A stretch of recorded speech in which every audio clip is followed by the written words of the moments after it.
W1310 AM in Ottawa. And CJET 101.1 FM in Smith Falls and the Valley. Number 1 for local news, traffic, and weather for Ottawa and the Valley. This is City News 101.1 everywhere. It's Tuesday, the 1st of August. Good morning. I'm Pirushka Gopal-Kista. Right now, 18 degrees in Ottawa, partly cloudy.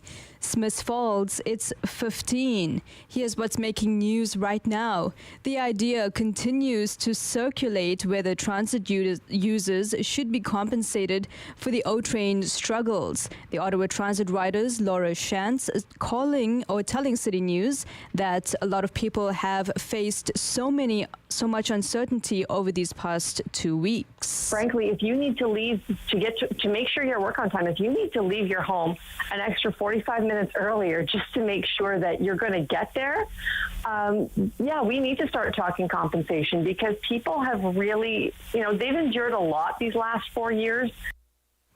OC Transpo saying it had to compensate riders in the past for a lack of train service.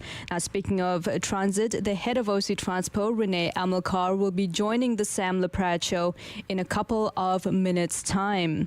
Now, some new reading material in a different place for cigarette smokers when they step outside for a break. Starting today, Health Canada regulations will require warning labels on individual cigarettes. Our Kevin Meisner joins us now with the details and some reaction. Not many people are opposed to these new Health Canada tobacco label regulations, but few also believe they will actually reduce smoking among young people. The rules kick in today, requiring warnings to be printed along the length of each cigarette by July of next year. Enrique doubts the labels will have any effect on teenagers. No, if a kid's gonna smoke, odds are when they're teens, it's just to look cool with their friends.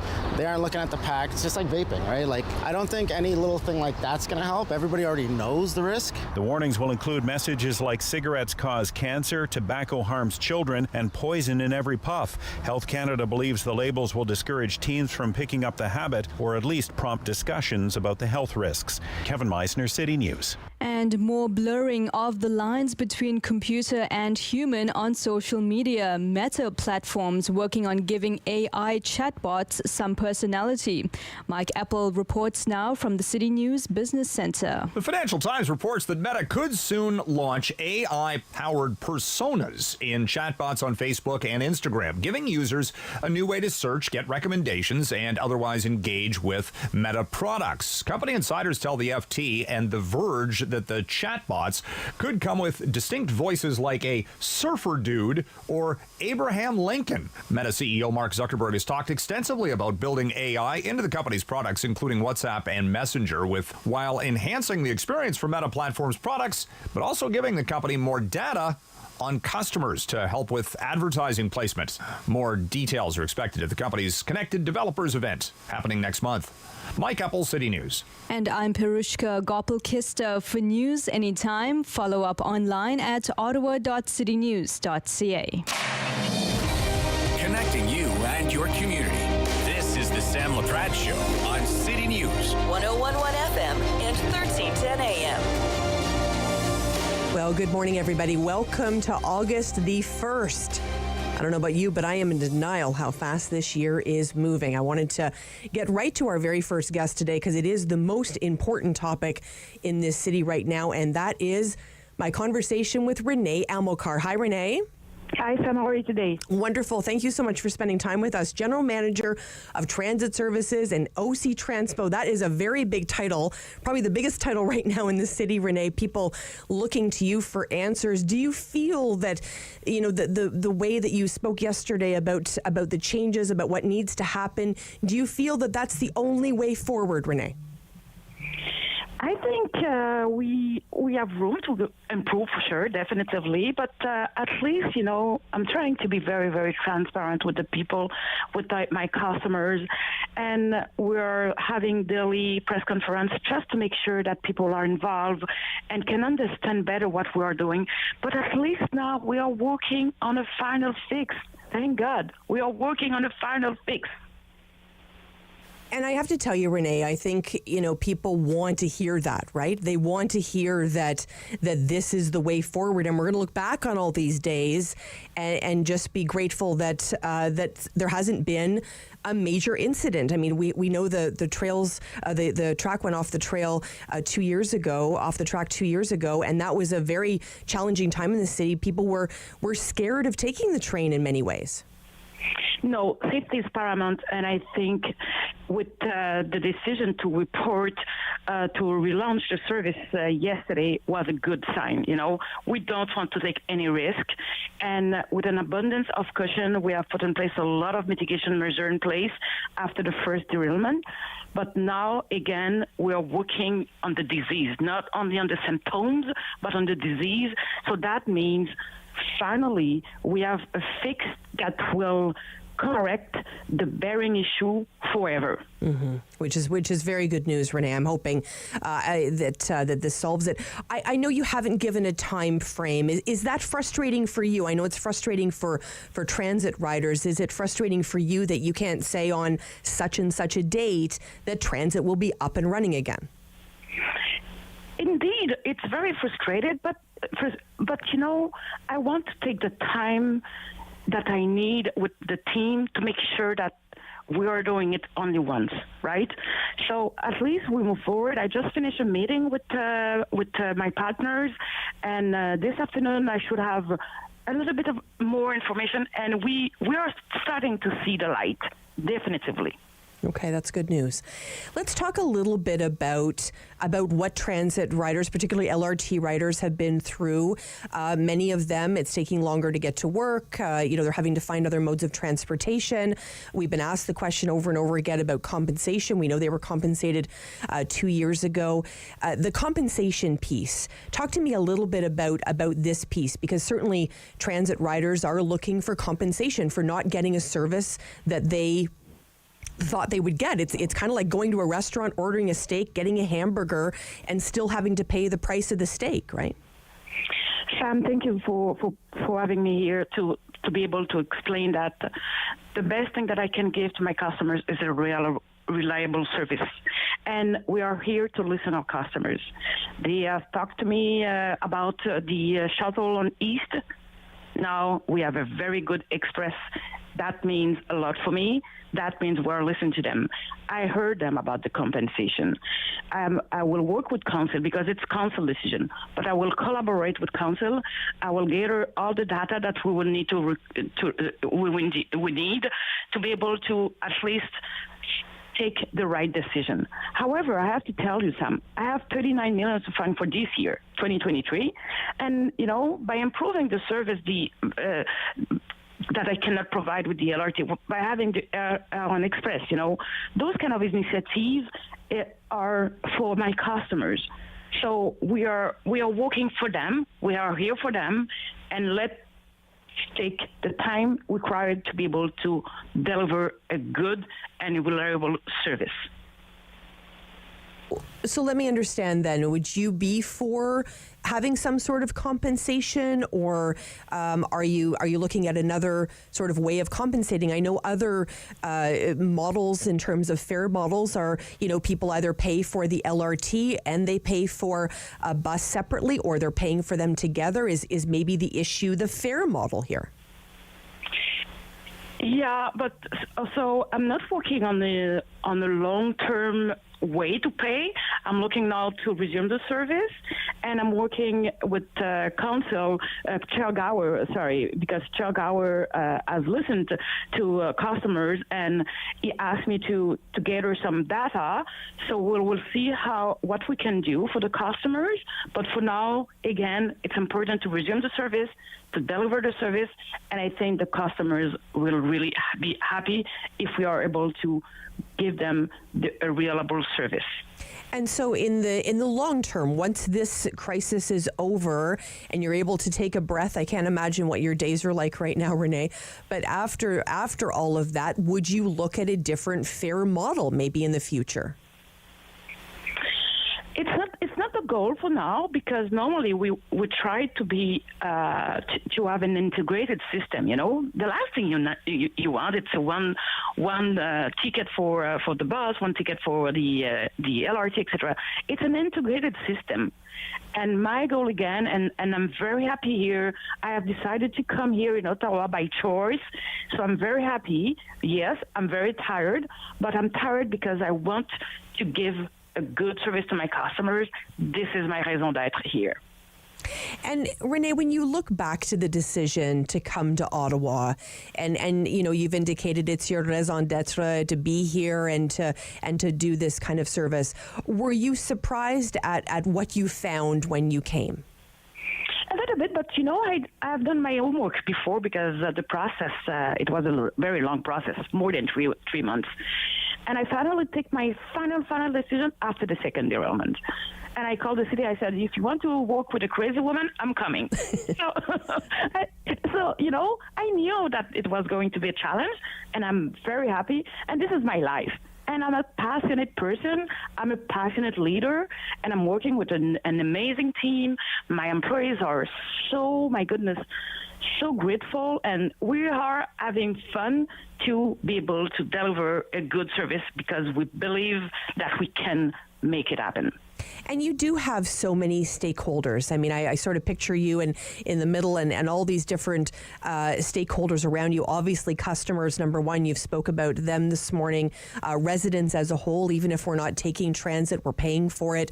You've got council looking at you. You've got all of these partners, RTG, RTM, all of these different partners that are working on this particular project. It must be difficult to make sure that you've got everybody in your sights and ensuring that everybody's doing what they're doing. Do you feel that the partners, in terms of who've delivered the service and in terms of the trains and who's maintaining them, do you feel that that's been a good relationship?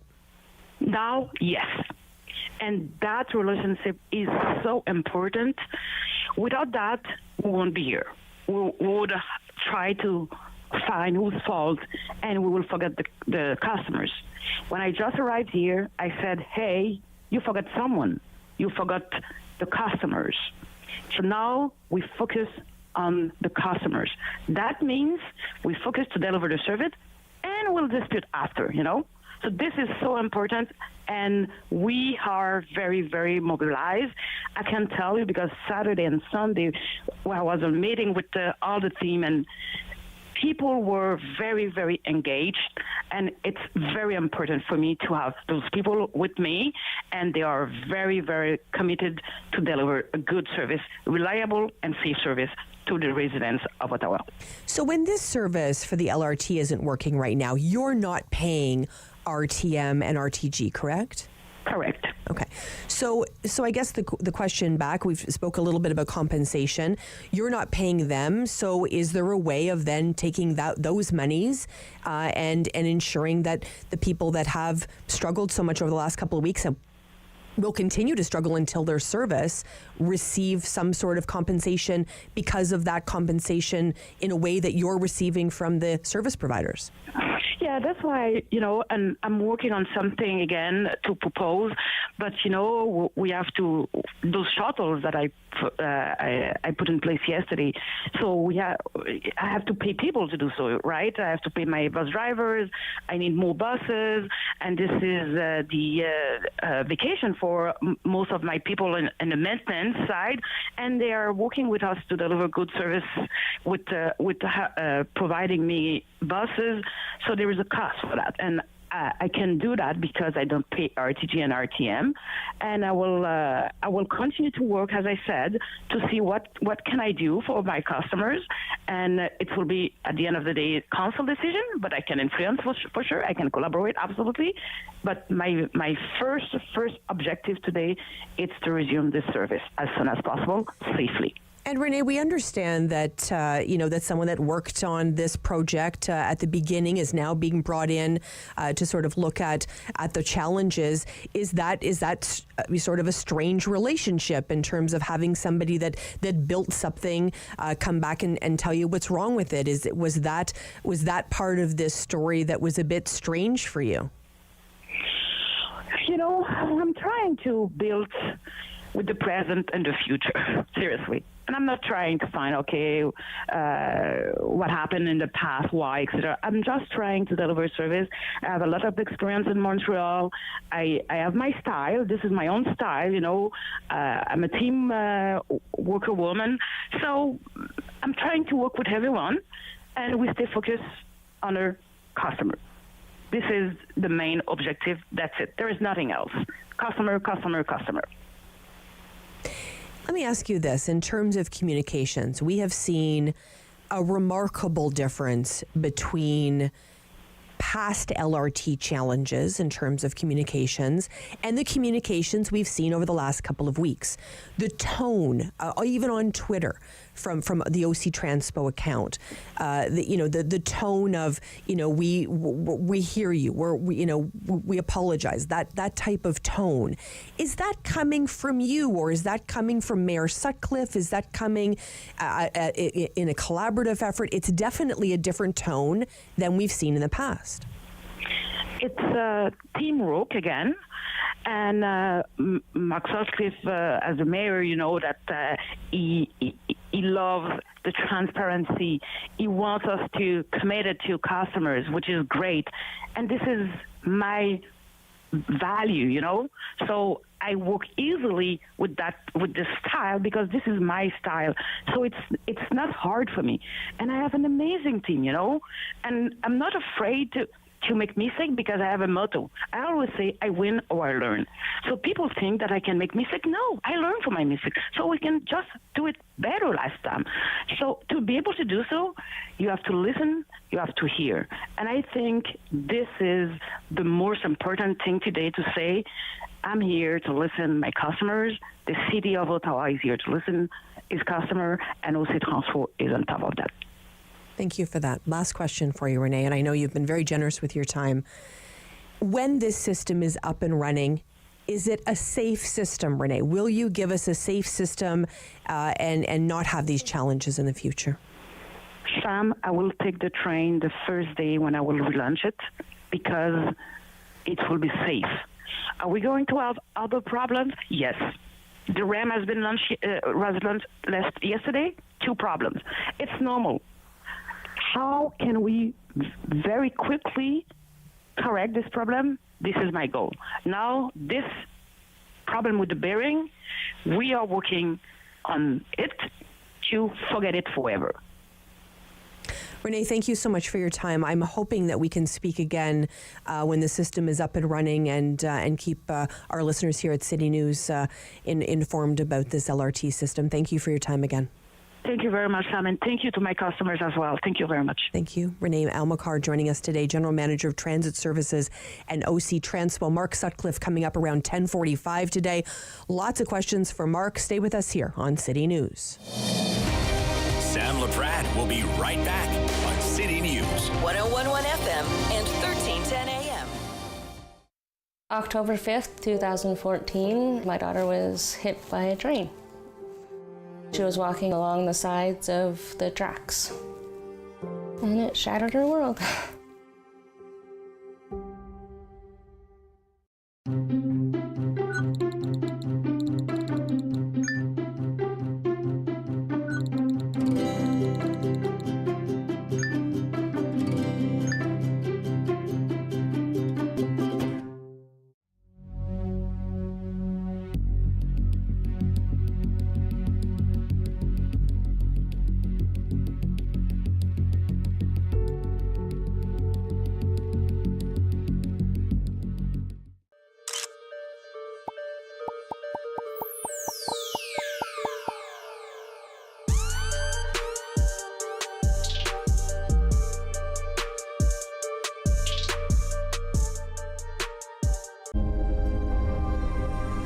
Welcome to the traditional, ancestral, unceded territory of the Stalo people.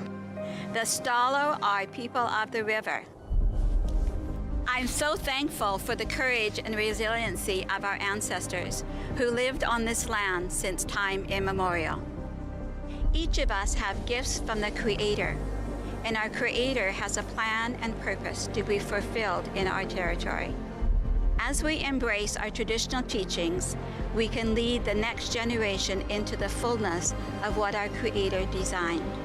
Our shared history reveals a broken relationship.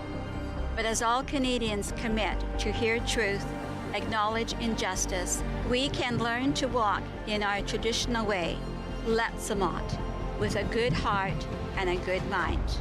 Then all of our lives will be enriched. Kwasai. After a night out with your friends, not having a plan for a safe ride home can leave you in a bad spot. You could end up riding in a police car, an ambulance, or a hearse. These unplanned modes of transportation can be a costly choice and do not take you home. Your plan could include a designated driver, a taxi, or public transit. Drink responsibly, choose your ride, and have a plan for a safe ride home. Visit ArriveAlive.org to find out more. Play 4 games of bingo from the comfort of your own home each Monday at 7 p.m. for your chance to win money from our $2,000 regular bingo or $5,000 super bingo night. Kiwanis TV Bingo, Mondays at 7 p.m. on Rogers TV. Bum, bum, bum, bum, bum, bum, bum, bum. $20. $20. We're on the line for $20.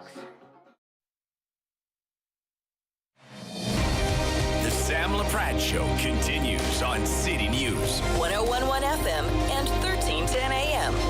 Hi, good morning again. Thank you so much for spending time with us on City News. I just had a fascinating conversation with Renee Almocar. She's the GM, of course, looking after the LRT system. I indicated a couple of minutes ago that Mark Sutcliffe was going to be coming up at 10:45. He's running a few minutes behind, so he's going to come up after the 11 o'clock news today. You'll definitely want to stay for that. I wanted to spend some time today with another City of Ottawa employee, actually, and that is the one and only Sonia Bebbington. Hi, Sonia. Hi, Sam. How are you? Good. Sonia's the Chief Librarian and CEO of the Ottawa Public Library. It is a library for everybody. Schools are closed right now. Some kids are cheering, by the way, Sonia. Yeah. Many parents, of course, concerned about finding summer activities. But listen, you've got lots happening. Tell us all about it. Yeah, you know, it's summertime, and it is a busy time at the library. And one of the things that we see in the library is parents trying to ensure that their kids avoid, you know, that summer slide where, you know, they get a bit of a learning loss that can occur during summer vacation. And that's an important thing to a lot of families. And really looking ahead, I mean, it's feeling, can I say, a little bit like September today. And when people look forward to September, they're looking to, you know, ways to make the transition back to school a little smoother. So it's not just about the drive to keep up, but we have the TD Summer Reading Club going right now. And that's really about supporting skills in reading and encouraging kids to develop a love of reading that can really grow with them beyond the classroom and through their lives. And that's really a foundational program for us at the library because it's about early literacy, and that is just completely our wheelhouse. It's a core value for us that we take seriously. We try to have some serious fun with it as well. But, you know, early literacy it's foundational to all other kinds of learning, and it's really associated with a lot of positive outcomes like health and, you know, other forms of learning. So this is really, it's a core time for us to be filling a gap, but also sort of living that value for us around literacy and a love of learning. For sure. And I think when we introduce reading not as a task, but as a way to go to another place, I always used to say that to my daughter when we grab a book. Okay, let's, you know, we're going to grab a book about England, or we're going to grab a book about Australia, and maybe we'll go there someday. Like, those are the types of conversations I love to have with her, because now when I walk by her bedroom or I see her on the couch and she has a you know, her nose in a book, it doesn't feel like a task to her. She enjoys it. It's the love of reading, Sonia.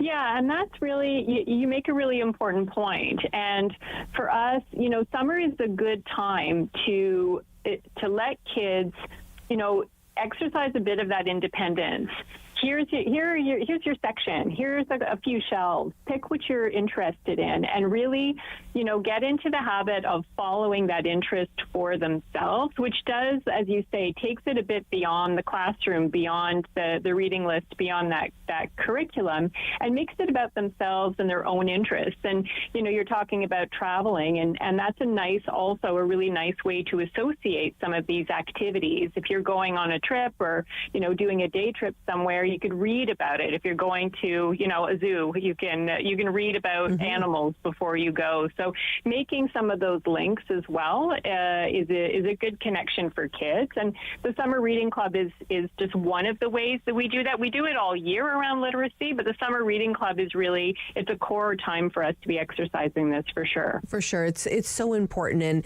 I think about all the times we would go in there. Sometimes the books that we would take home were taller than she was, Sonia.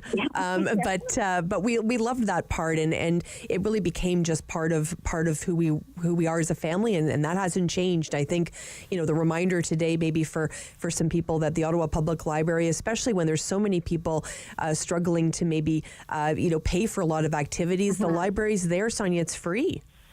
Yeah, absolutely. And that's, another core to make our programs accessible is really core. And to be able to partner with TD on a program like this is great. So it's a rich series of activities. So, if you're I don't know about you, but when my kids were younger, I was planning the summer back in January and February. Yeah. And the prospect of that many weeks of camp was, a little bit daunting. But when I had a bit of time off, making the library the focus of that day, a couple of hours at attending a program and then doing that exploration of the shelves for themselves, that was a nice way to spend some of the time. And that's certainly something that we're seeing, because we're seeing an increased demand for that kind of access and programming.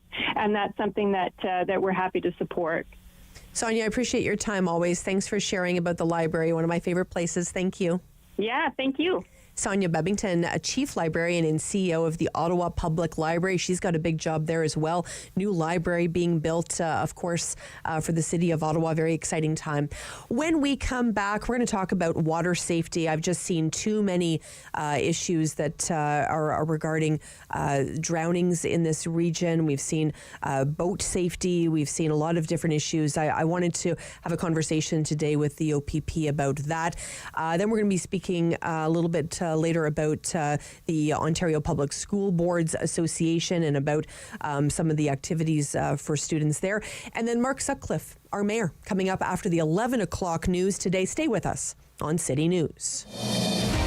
Sam Laprade will be right back on City News. 101.1 FM and 1310 AM.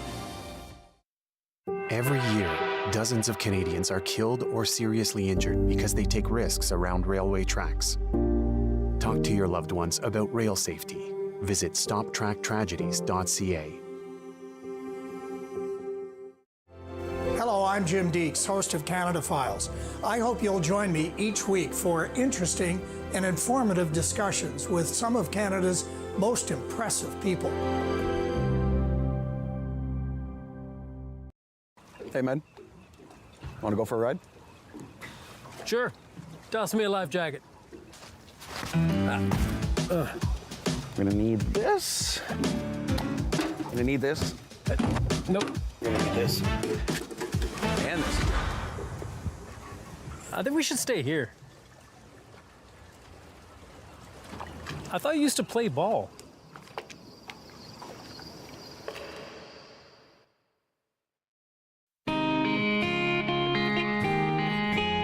Hi, I'm Meg from Fit Over 50. In my upcoming episode, you can join me for a workout focused on core and back strength. All you'll need is a band and a chair. Can't wait to work out with you soon. Fit Over 50 with Meg, weekday mornings at 8:30 on Rogers TV.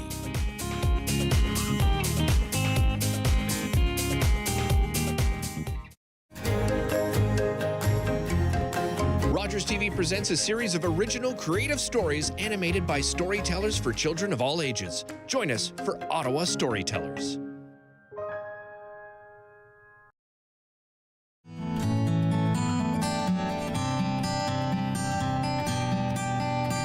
It's a new season of The New Fly Fisher on Rogers TV.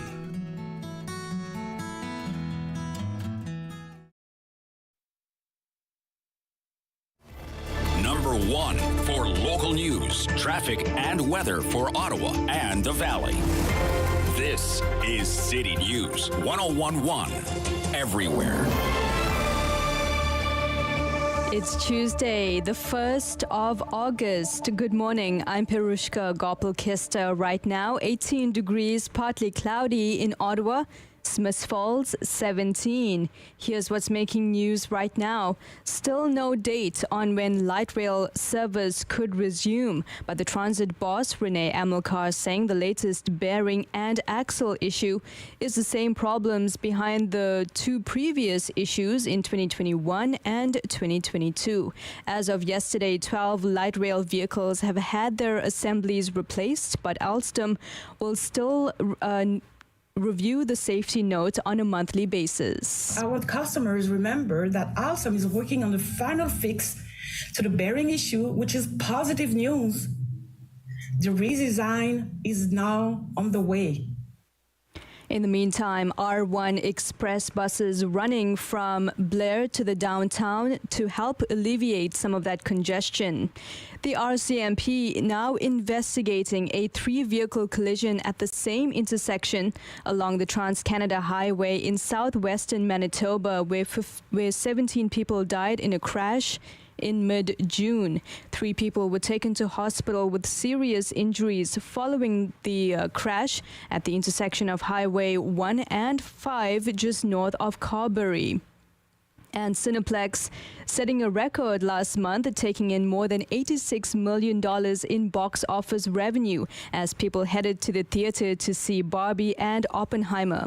The Toronto-based cinema chain reporting that Barbie generated the highest July attendance at its theaters, followed by Oppenheimer and Mission Impossible Dead Reckoning Part 1. City News Time, it's 10:33. I'm Perushka Gopal-Kista. For news anytime, follow up online at ottawa.citynews.ca. The Sam Laprade Show continues on City News 1011 FM and 1310 AM.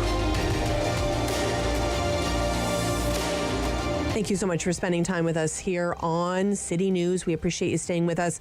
After the 11 o'clock news today, Mayor Mark Sutcliffe will be joining us. We look forward to that. I have seen too often this summer water safety issues. We've tragically seen some drownings in this region. We've seen some boat safety issues. I wanted to get caught up today with Mike Mahan, Provincial Constable at the Ontario Provincial Police. Hello, Constable. Hello, Constable. Hello. Thanks for joining us here on City News. I appreciate it very much. No worries. It's been devastating to see the number of fatalities on the waterways. Mike, I have to say, it seems, especially when we work in the news business, unfortunately we see it all too often. This summer seems very high for me. Is that just my imagination?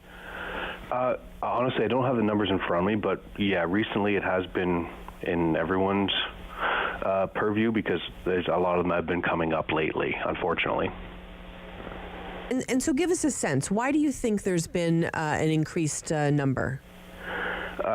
It's hard to say because there is no one single cause that leads to the drownings, but it's just difficult. Like you get all kinds of different options, whether people are unable to swim when they're out in the boat, they go out by themselves and aren't wearing life jackets, even as far as drinking and boating can lead to that. It just seems like we know what to do around water. We know we have to be safe. We know, kids can't be within, farther than arm's length. We know not to drink and drive. I mean, I apply that as well to driving vehicles, but also obviously watercraft.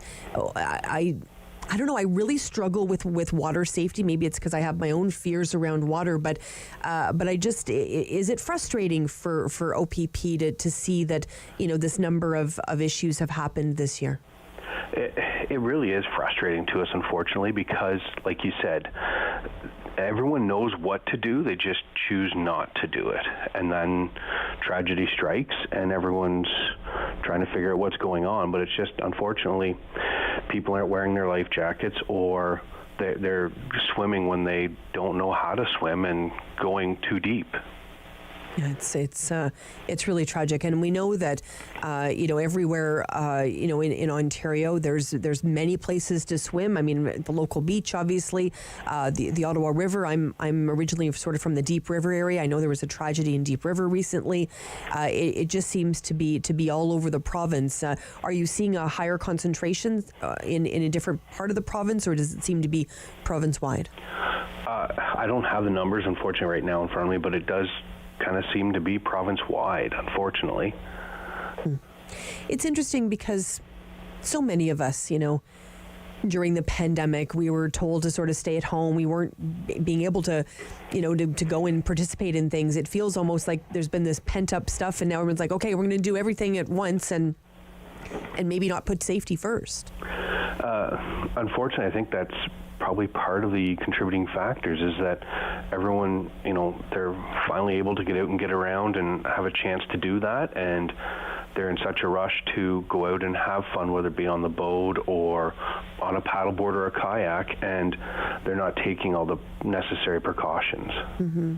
And especially I think about teaching little ones as well, teaching our, even youth and teens how to be around water. It's good. They're going to look to us, Mike, for that kind of leadership. And it's important that, that when we're out on the water and we've got our family there, that safety is number one.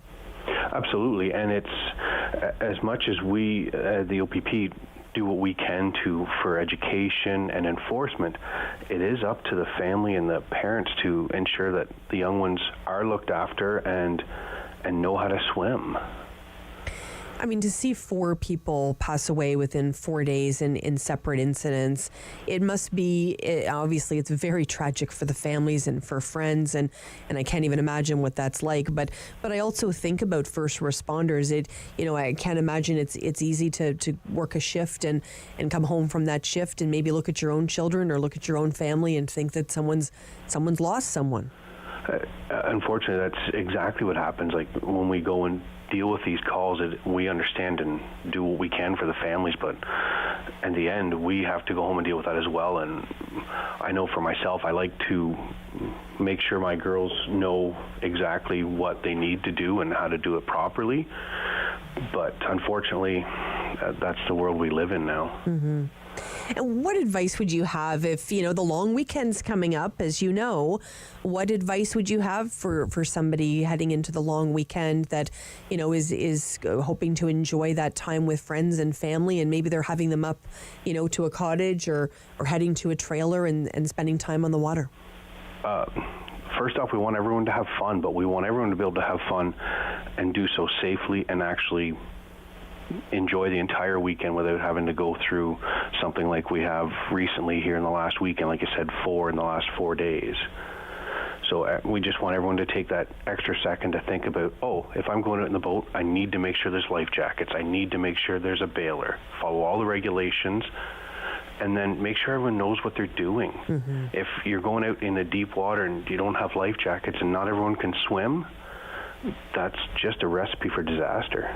For sure. And I think about, the communities, Little Cranberry Lake in South Frontenac, Brule Lake in North Frontenac, Dam Lake, Madawaska Valley, of course, here in the province of Ontario, and right west of Deep River in that beautiful Ottawa River, an area that I grew up with. I spent a lot of time on the water there, and those are the 4 locations. But as I look at the map of Ontario, I mean, we are blessed with all sorts of lakes and rivers and bodies of water that we can enjoy, but at the same time, it's an opportunity to remind everybody today going into that long weekend to remain safe, Constable. Absolutely.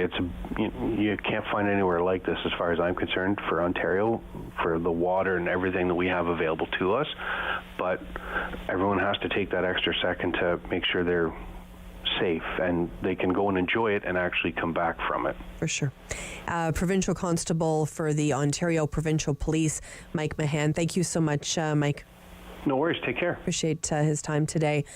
We are heading into the long weekend. Hard to believe long weekend's coming up already this upcoming weekend, and I hope everybody has wonderful plans.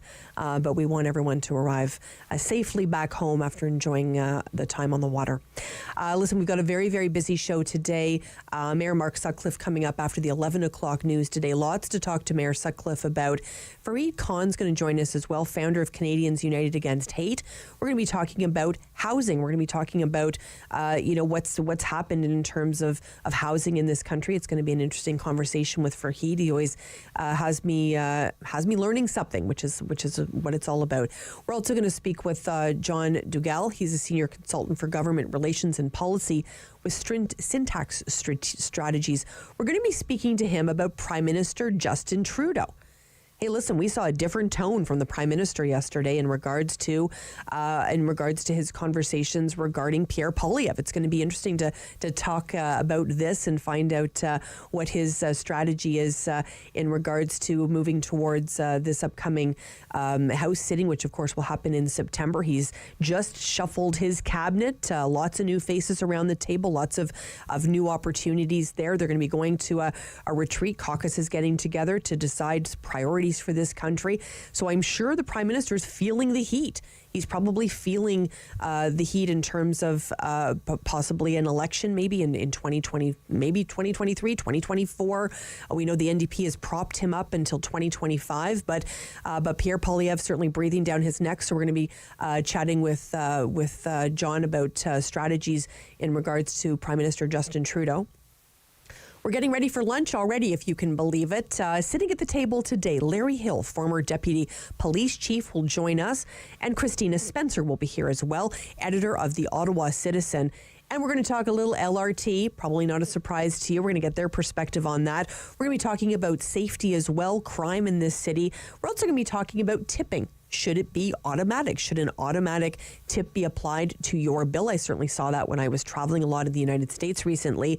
Or should it be at the discretion of the customer? So we're going to be asking them those questions, and of course getting ready for a very busy OBJ business lunch, where we talk all things business. We're going to be speaking about tourism. We're also going to be heading to the beautiful town of Merrickville. I love Merrickville. Love spending time there. I might head there this weekend, actually. Kevin Jackson as well, the Chief Commercial Officer for Porter Airlines, is going to be talking about some new flights to Western Canada. You'll want to stay here the whole time on City News. Sam Laprade will be right back on City News. 101.1 FM and 1310 AM. October 5th, 2014, my daughter was hit by a train. She was walking along the sides of the tracks, and it shattered her world.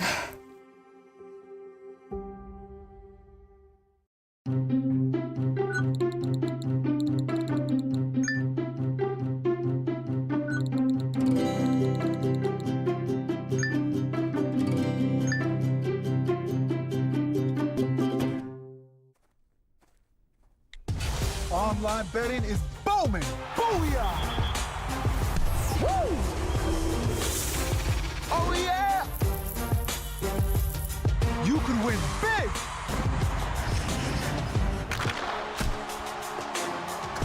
But you could also lose. There is risk with online gambling, and that's a reality nobody's shouting about. Learn about safer play at knowtherisks.ca. I'm Derek Fage, and I encourage you to join me each and every weekday at 2 p.m. for an edition of Daytime Ottawa. We will share with you some fabulous stories, inspirational stories, and of course, recipes from local chefs. We'll tell you about some wonderful musical performances, introduce you to local businesses and charities, and so much more. Join us here on Daytime Ottawa at 2 p.m. weekdays with repeats at 6 and 11 p.m. Do you have something to share? Let everyone know about your next meeting, your need for volunteers, or your fundraising event on the Rogers TV Community Billboard. Send us your words and we'll bring them to life on Rogers TV and rogerstv.com. When it's time to spread the word, go to rogerstv.com to add your announcement to the Community Billboard. Today, I helped a senior find transportation to an important medical appointment. Today, I helped a new mom find virtual programming so she didn't feel so isolated. Today, I helped someone understand new government supports. Every day, 211 navigators connect Canadians to critical government and community programs and services. 211. Help starts here. Play 4 games of bingo from the comfort of your own home each Monday at 7 p.m. for your chance to win money from our $2,000 regular bingo or $5,000 super bingo night. Kiwanis TV Bingo, Mondays at 7 p.m. on Rogers TV. Bum, bum, bum, bum, bum, bum, bum, bum. $20. $20. We're on the line for $20. The Sam Laprade Show continues on City News. 1011 FM and 1310 AM. Thank you so much for spending time with us here on City News. I'm Sam Laprade. Very busy show for you today. We appreciate you staying with us. Have you ever wondered what teachers do on PD days? Those are referred to as professional development days. I know my daughter's asked me a couple times, well, we have the day off, Mom, but what are the teachers doing? Well, I've always wondered as well. Kathy Abraham is here, president of the Ontario Public School Boards Association. Hi, Kathy. Hi, good morning. Good to have you here. Kathy, you know, that question, I'm sure there's lots of kids that ask their parents that, and parents don't know the answer, but that's about to change. Yeah, the provincial government has put through new legislation and regulations that increases the transparency of what happens on PA days. Be very clear, it's never been a secret. If anybody who's ever wanted to know, they could know. I mean, they do such things as math and reading and science and how to integrate the arts into your everyday curriculum or any such thing like that. Sometimes it's a day to prepare report cards. What this legislation does do, however, is standardize how that information is made available to the public. Okay, very interesting. So I always thought as well that those were days that maybe there would be diversity training or first aid. Are those also opportunities for those types of learnings? Yeah, so what happens with professional development days, some of them are pretty much prescribed by the ministry to meet some current needs. So, for instance, recently you may have heard of the Right to Read that came out, changing the way that we're going to be teaching reading. So they would have said you shall use a day to teach our teachers how to do this. So some of them are prescribed in that way. For diversity training, yeah, there's obviously going to be some of that. I will give you an example of a school board I know of that used one of their flex days, which we do have. We have 1 or 2 days I think it's 1 day actually during the year, that we can choose something for a local priority. And we had a school board that had an incident of Islamophobic behavior, and so they took the day, PA day, to do anti-Islamophobic training with their teachers and administrative staff. What does it look like and how do we handle it? So yes, sometimes it can be about diversity. Sometimes it can be about like first aid, not necessarily on full scale school-wide, but certainly every school will have a first aid team that has taken some time to do that training. And do you think that this minister, Stephen Lecce, brought this down because of some sort of pressure? Why now? Well, we're not really sure why now. We do know that we've been under. I'm sure you've been reading the papers and listening to the news, the same as everybody else has. Have been under an increased scrutiny about people wondering what we do, like it's some big secret. It's not a secret. Nothing we do is a secret. All of the information that we're now making readily available on, front leading pages of our website, for instance, has always been available. Perhaps it's a response to that, but listen, we welcome that. You want to know what we're doing in schools? We're very happy to tell you because English Public School Boards in Ontario are proud of the work we do. We are one of the best systems in the world, and the more people that are aware of the work we do, the better it is. Let me ask you this. Is it hard to retain talent in this province. We know there's been, it doesn't seem to matter what party is in power, there seems to be a struggle with teachers all the time. There seems to be strikes and some sort of divisiveness there. Is it hard to retain teachers in this province? Well, there hasn't been a strike in a number of years. I think there's been like one full-scale strike in 20 years. There's been pockets of maybe a day, but we have not had full-scale strike in a number of years. And certainly right now we're in a difficult position, but some of that has to, in all honesty, do with pandemic. There were folks during the pandemic that they were kind of maybe close to being able to retire that weren't going to retire, and then the pandemic came along and they went, I don't need this, and they retired, which is their legal and right to do that. They can retire. I don't think very many of us resent anybody's opportunity to retire when they can. So there's been that, and then because of some of the challenges around pandemic and some of the challenges around changes in curriculum, there just hasn't been, for the last couple of years, 2 or 3 years, as many kids going into teaching. But that's changing again. And it does seem to be a cyclical thing where we have too many teachers and then we don't have enough jobs, and then we have too many teachers and then we don't have enough jobs. So I wouldn't say that it is difficult when you're in the middle of it, don't get me wrong. We are always looking for teachers, for people that are, have that calling to be a teacher, but it's not unusual to go through a period of like this. Mm-hmm. And what priorities do you think in terms of schools and school boards? We know that revenue is such a challenge. We speak a lot here to the chairs of the couple of school boards here in this area. What do you think some of the challenges are that we'll face in this upcoming school year? Well, I don't have to tell any of your listeners that prices and costs have gone up. That's the same for us, too. We do everything we can to not have that impact our classrooms. Our primary goal, and the reason we exist, is to provide education for students, and we do everything we can to make sure that they're getting the resources they need to provide a quality public education. But certainly, when money's tight, which it is everywhere, and when costs go up, which they are everywhere, it causes us a little angst, and we have to be very cautious and careful about how we do our budgeting. The priorities are always the same for us: student achievement and well-being. The only reason we exist as school boards is to provide quality public education to students and make sure that we are, in the end, graduating students that become contributing members of our society. No matter what's happening around us, that's our goal. Those are our priorities.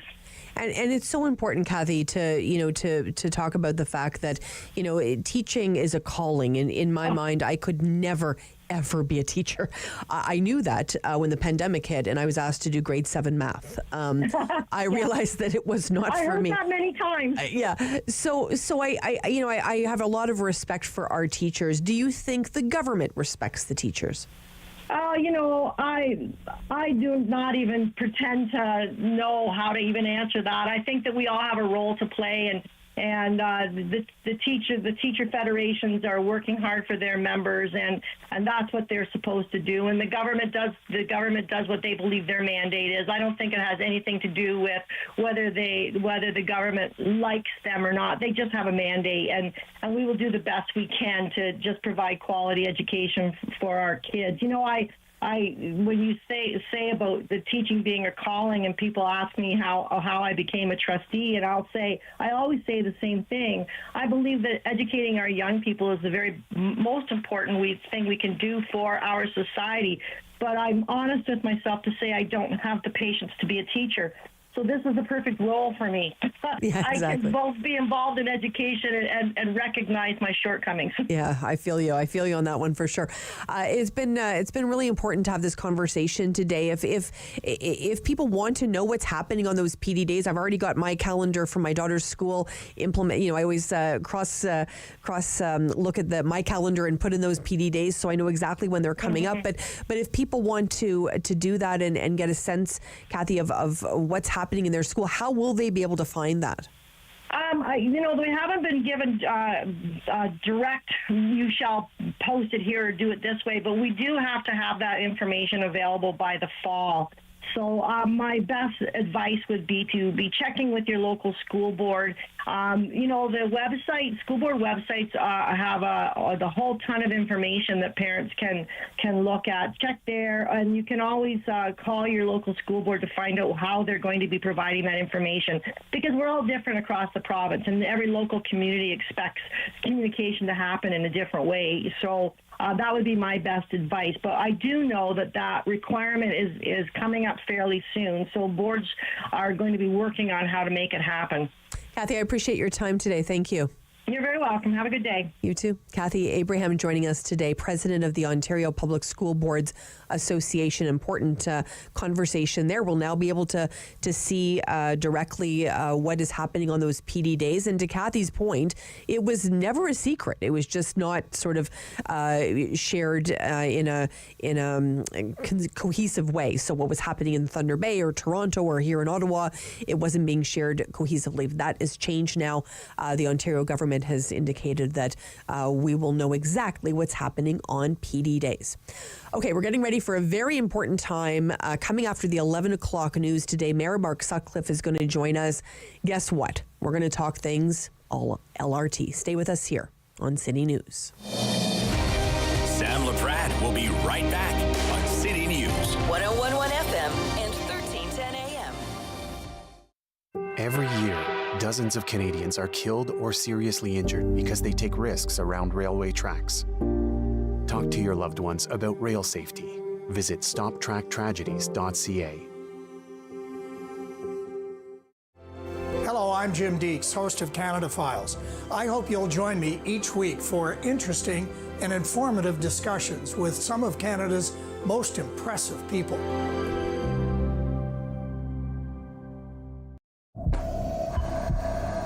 This is a man's heart, a heart in desperate need of medical attention. But because 78% of Indigenous people experience racism in healthcare, he may not get the help he needs.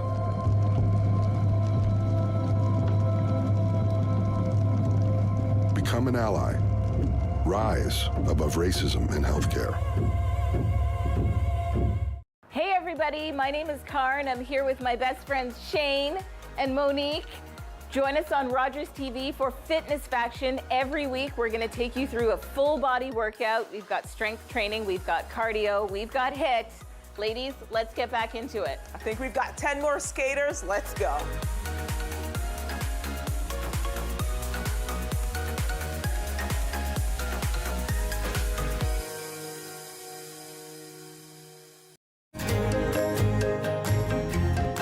Rogers TV presents a series of original creative stories animated by storytellers for children of all ages. Join us for Ottawa Storytellers.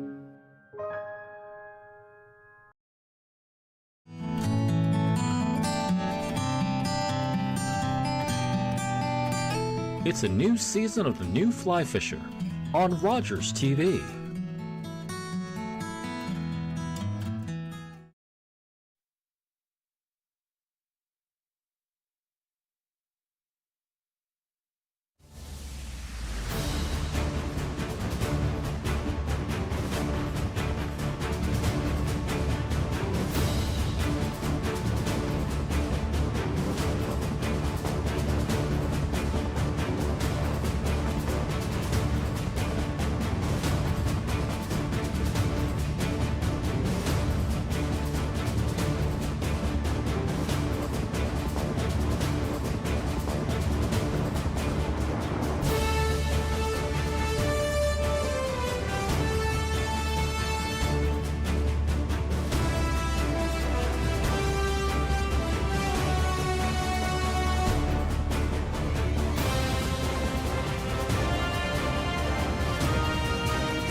WW 1310 AM in Ottawa. And CJET 101.1 FM in Smiths Falls and the Valley. Number Number 1 for local news, traffic, and weather for Ottawa and the Valley. This is City News 1011 everywhere. It's Tuesday, the 1st of August. Good morning. I'm Perushka Gopal-Kista. Right now, 18 degrees, partly cloudy in Ottawa, Smiths Falls, 17. Here's what's making news right now. Compensation for transit riders is still coming up, but the head of OC Transpo is saying the decision to compensate riders is up to City Council. Renee Amilcar told the Sam Laprade show today that data will be collected to see how riders can be compensated. I will work with council because it's council decision, but I will collaborate with council. I will gather all the data that we will need we need to be able to at least take the right decision. However, I have to tell you, Sam, I have 39 million to fund for this year, 2023, and by improving the service, that I cannot provide with the LRT by having the Airline Express, those kind of initiatives are for my customers. She says she's not working on the long-term solutions to pay, but resuming service on the light rail is the end goal. Ottawa Transit riders have been calling for compensation as the light rail has been out of service for a third week now. Another update expected today from OC Transpo officials. City News Time, it's 11:02. Now checking in with your weather for today. Let's get the latest from City News meteorologist Jesse Uppel. We're cool and comfortable right through the day. Mainly sunny skies this afternoon. A guaranteed high of 22 degrees and light winds out of the west. Later tonight, we are partly cloudy down to 12 degrees. And Wednesday, sunny and dry, 24. Thursday, partly cloudy skies and the chance of some isolated showers and thunderstorms moves in, 23 degrees with a humidex near 26. Today's guaranteed high, 22. Right now, partly cloudy in Ottawa, 20 degrees, 17 in Smiths Falls. An Arizona man warning others to read the manual of their electric vehicles after getting trapped inside his Tesla for 20 minutes. Now he says that a hidden battery that ran everything like the doors and windows had died without warning. I couldn't open the doors, I couldn't lower the windows, the computer was dead, so I couldn't open the glove box, I couldn't open anything. Now, experts saying that there is an emergency latch that can be used in these vehicles, but sometimes it can be hard to find. And more blurring of the lines between computer and humans on social media. Meta platforms working on giving AI chatbots some personality. Mike Apple reports now from the City News Business Center. The Financial Times reports that Meta could soon launch AI-powered personas in chatbots on Facebook and Instagram, giving users a new way to search, get recommendations, and otherwise engage with Meta products. Company insiders tell the FT and The Verge that the chatbots could come with distinct voices like a surfer dude or Abraham Lincoln. Meta CEO Mark Zuckerberg has talked extensively about building AI into the company's products, including WhatsApp and Messenger, while enhancing the experience for Meta Platforms products, but also giving the company more data on customers to help with advertising placement. More details are expected at the company's Connected Developers event happening next month. Mike Apple, City News.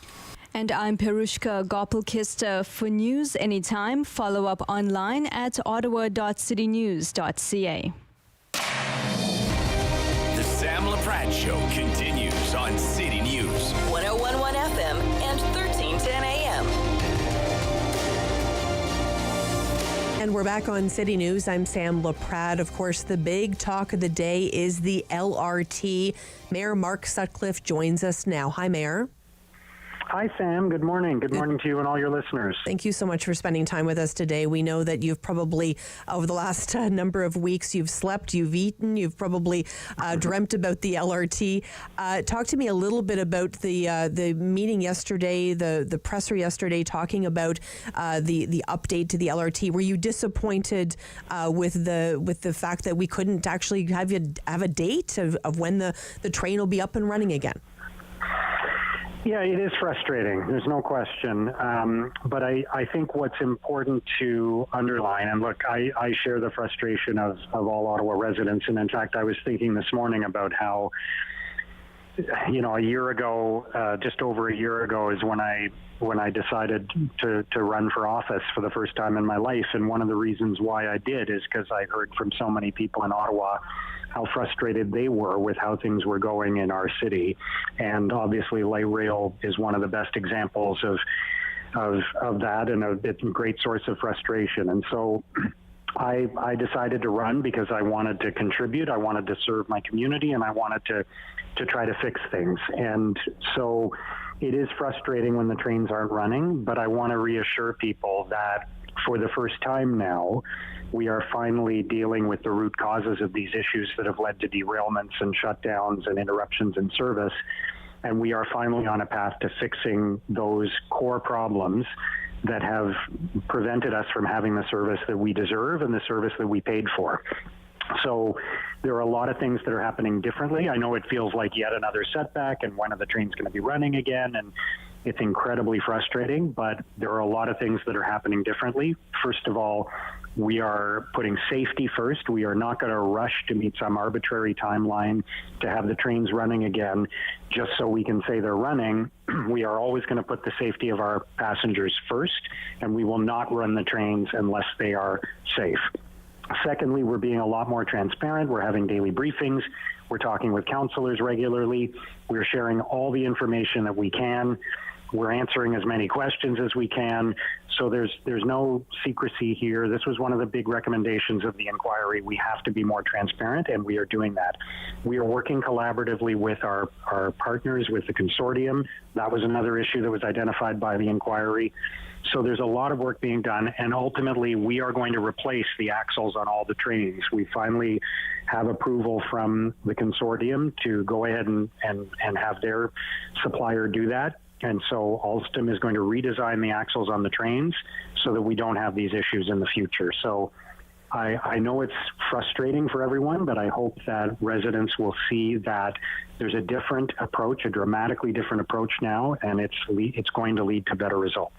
Do you think at the end of the day, if we look back to the day that this train was set to run for the very first time, that it was rushed and maybe safety was put on the back burner?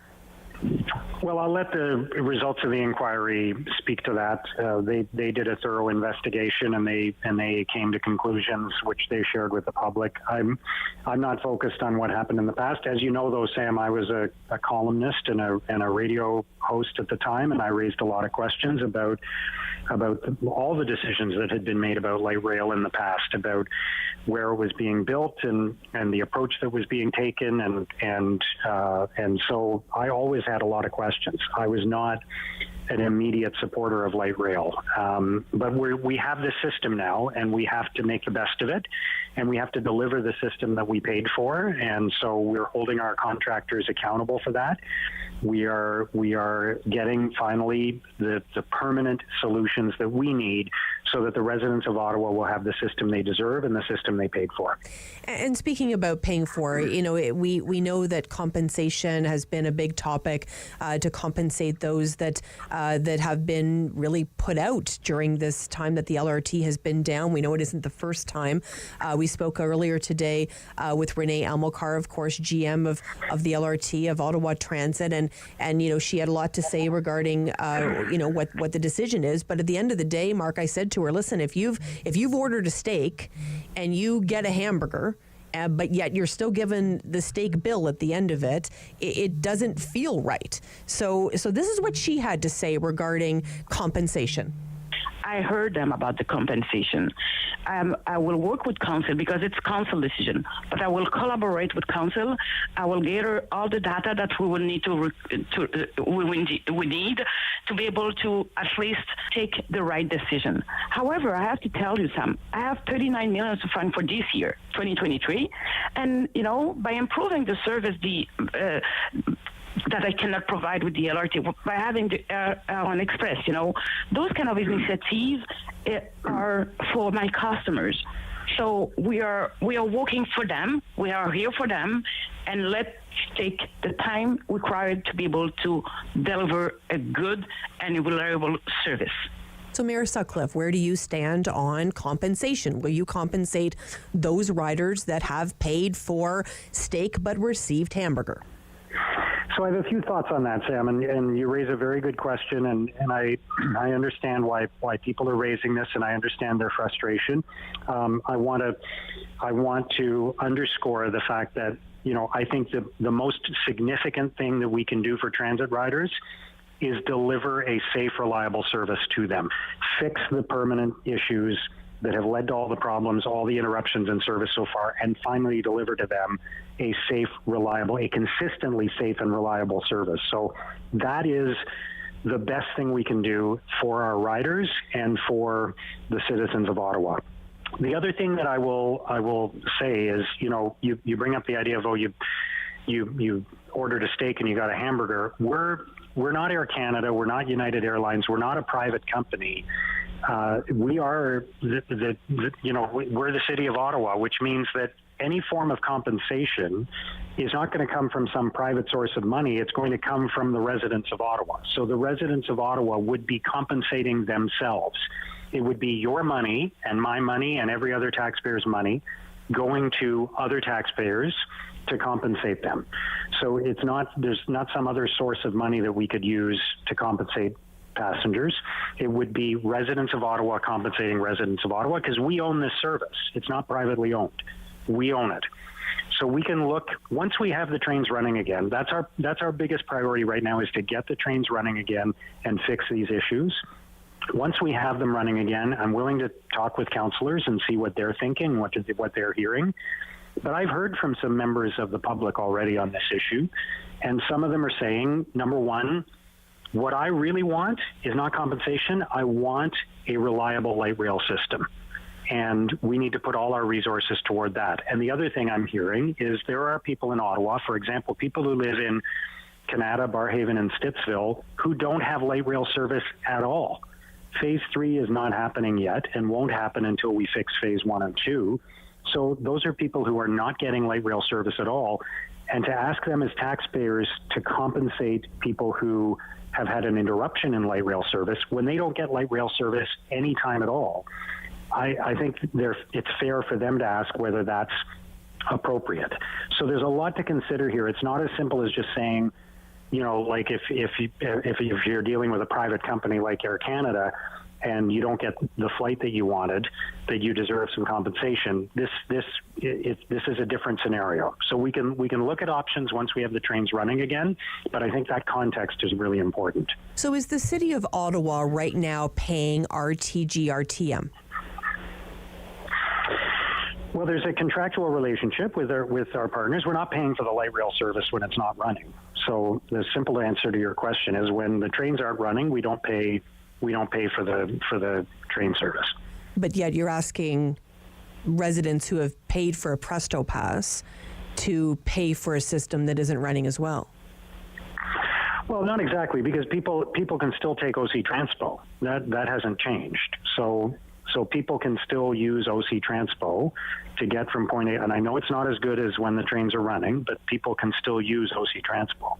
We don't pay RTG because there are no trains running, but residents are paying to use OC Transpo. If OC Transpo was shut down completely, then obviously we could not charge people to use OC Transpo. But OC Transpo is not shut down completely. There are still buses running throughout the city.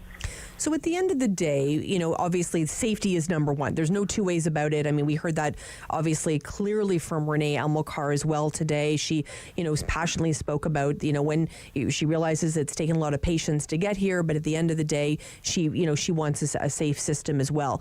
Do you feel at the end of the day, when all this is done, this system will be safe and maybe you just sleep a little bit better at night?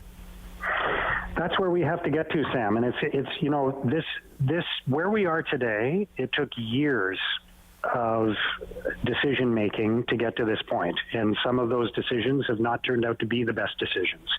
So it took a long time for us to get into this hole. It's going to take some time to get out of this hole. It's not going to happen overnight, but I believe one day we will have a safe, reliable light rail system for Ottawa. And I will not rest, and I know the people at OC Transpo will not rest, including Renee Amilcar, until we have that system for the people of Ottawa. And I am committed to working hard every single day to bring us closer to that outcome. But it's not going to happen overnight. It's going to take time, but I believe one day we will get there. And we know that, Mayor, you're committed to having, obviously, this phase 1 go well. Phase 2, we're in the process now. Premier Doug Ford has indicated he's not sending a dime until he knows all this is right for phase 3. At the end of the day, do you think phase 3 will actually happen?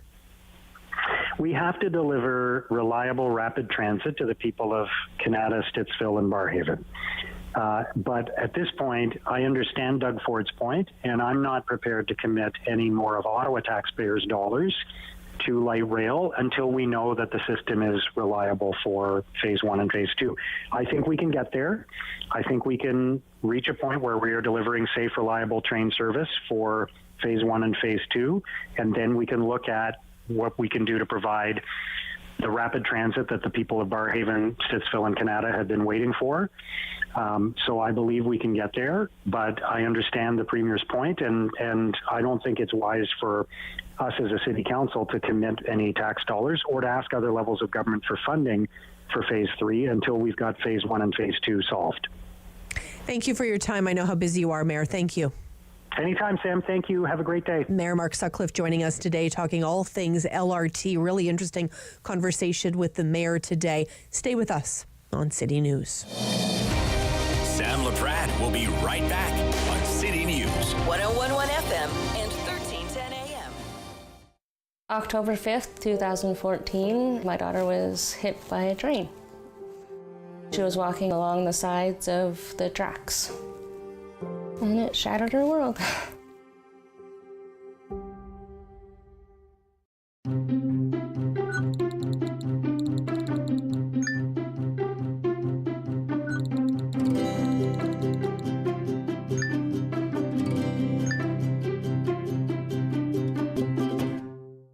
Hello, I'm Liz Dowdswell, Lieutenant Governor of Ontario. In 2008, carbon monoxide, a deadly invisible gas, killed an entire family in our province. That tragedy led to a new law requiring homes with potential CO sources to have alarms. John Gignac's family members passed away that day, and he shares his story to save others. Please make sure you have working CO alarms in your home. Protect your family today. What do I like? I like open fires, moonlit nights, chatty letters, rainy days. I like daydreaming. I love this colorful little island of ruby, emerald, and sapphire. Yet often my dark moods come. I'm possessed body and soul by this depression. They say women shouldn't write. Some days I almost give up. But I cannot contain my imagination. I made Anne real. I gave her my love of nature, my love of books, and my childhood dreams. My greatest happiness would be to climb the alpine path and write upon it a woman's humble name. Lucy Maud Montgomery battled depression, rejection, and sexism to become known around the world for Anne of Green Gables and 19 other novels. Summer days, summer nights, lots of things to do, places to go, and people to see. If you're having a few drinks, be sure to plan ahead and get home safely. We don't want to pick you up. Drinking drivers risk injuries to themselves and others and take chances with their license, their jobs, and their future. Remember what's at stake and choose your ride, whether you're the driver, the passenger, or the party host. Thanks for supporting sober driving. I hope we never meet. Visit arrivallive.org to find out more. Play 4 games of bingo from the comfort of your own home each Monday at 7 p.m. for your chance to win money from our $2,000 regular bingo or $5,000 super bingo night. Kiwanis TV Bingo, Mondays at 7 p.m. on Rogers TV. Bum, bum, bum, bum, bum, bum, bum, bum. $20. $20. We're on the line for $20.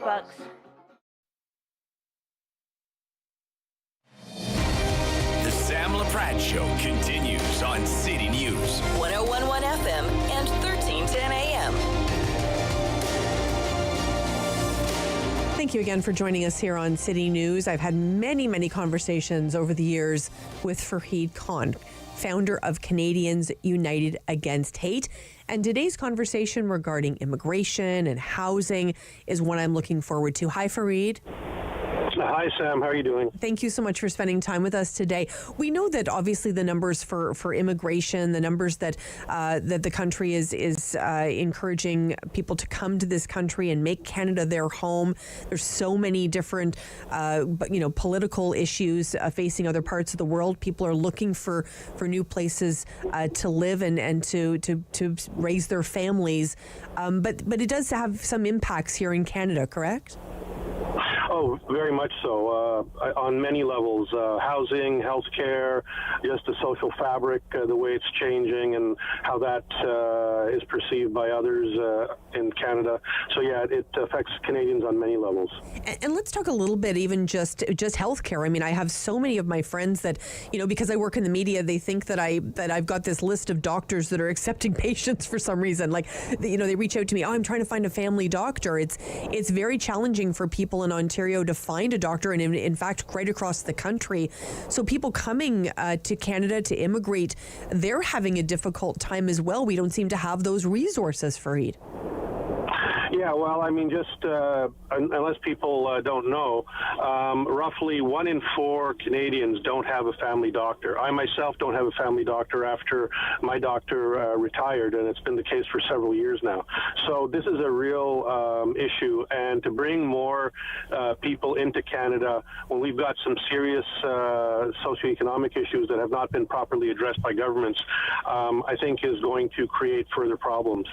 I got to tell you, the heartbreaking footage that I've seen out of Toronto, and I'm sure you've seen it as well, Fareed, of people coming to Canada thinking that they're coming to a brand new country and being able to start fresh, and there they are lying on sidewalks beside their luggage for not a day, but in some cases weeks. They've set up these encampments.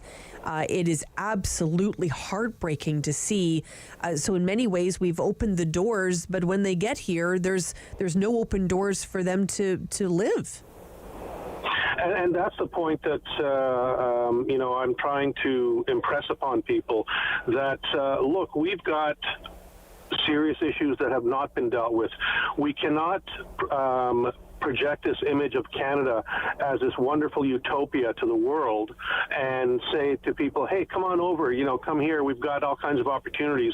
And then you have refugees in particular who arrive here and they can't find shelter, they can't find proper health care. If their kids are going to school, they're in classes bursting at the seams. And of course, there's the whole issue of affordable housing where we've got an affordable housing crisis in this country, and people are having difficulty finding shelter. And then not even once they even do, if they're able to find some sort of housing, and then it's how are they going to work? There's so many restrictions regarding work. If you're not a permanent resident here, it's definitely challenging for people. So people come here sometimes with just a few bucks in their jeans, but they're not able to work here. We've caused another issue. Well, yeah, and it's not just a matter of restrictions on work, but we invite people here, whether it's immigrants or we accept refugees, who are extremely educated from, the country where they're coming from. You've got engineers and doctors and architects, and then they arrive here and they can't work in the profession which they've studied for. I remember reading this story a few years ago about this couple who were originally from India, and they had settled in the United Arab Emirates. They were both architects. They had worked for a very prominent architectural firm in the UAE, which had done projects all over the world. They decided to immigrate to Canada, and then they were not able to work in the architectural field. And the only way they could make a living and support themselves is to set up a cleaning business. And after a few years, they decided it's not worth it, and they left Canada. And it makes me wonder, what sort of potential was lost with a, highly educated couple like that who could have contributed a lot to Canadian society. And how many more are there like that? Because, Fareed, I really do believe that the richness of this country comes from our diversity. I really believe that in my heart. I see that, in my own network that, people have had an opportunity to start businesses and flourish. But if people come and they don't sort of expect to receive those and have those barriers put in their way, it really begs the question: does the government really understand the supports that are needed when people either are refugees or immigrants coming to this beautiful country? Well, yeah, I think that's a very fair question to ask. Let me just give you some numbers to put things in context. From 2013 to 2023, Canada's population increased by about 5 million people. Of that total, almost 3 million were immigrants and refugees. So fully 60% were immigrants and refugees. And on average, over the last decade, we've received roughly 300,000 immigrants and refugees per year, with 2022 being the peak year when we've received 492,000. Now, the government is already approaching that 500,000 mark with this most recent number in 2022, and they want to keep that number every year. And my question that I'm asking, and I think that even immigrants would ask the same question, is how can you invite that many more people into Canada? Not saying that immigration is a bad thing, because immigration built this country, but how can you invite that many people into this country and not address the serious issues that Canadians are dealing with today, which is a crumbling healthcare system, unaffordable housing, whether it's, purchase if you want to buy or if you want to rent, and, classrooms bursting at the seams and a whole host of other issues. I mean, get those things fixed so that when these people arrive, they are not sold a bill of goods and say, it's not what we signed on for when we decided to immigrate to Canada. Yeah, it's so interesting. It's something, unfortunately, we're not going to solve in this chat, but I do appreciate the conversation, and let's continue to talk, Fareed. Yeah, thank you very much. Appreciate Fareed Khan joining us. He joins us here quite a bit on City News, and we appreciate it. Founder of Canadians United Against Hate.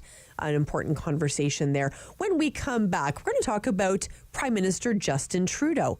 Does he have a new strategy?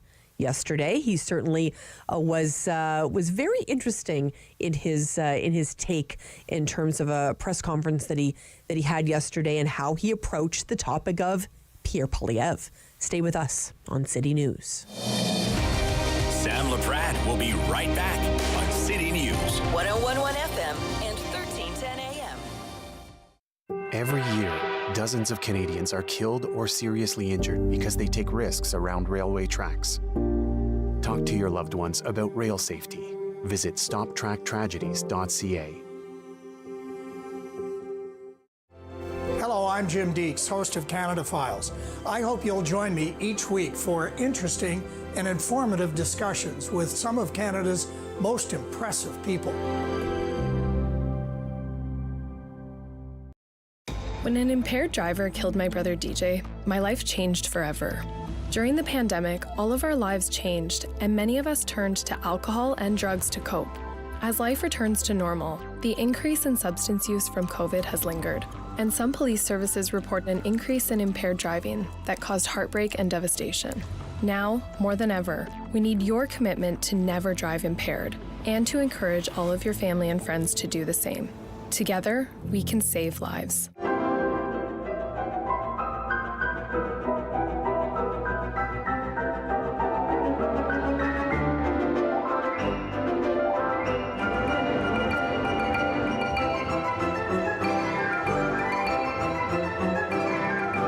Hi, I'm Julian Armour from Music and Beyond. Join us for a new show this spring on Rogers called Music and Beyond Presents.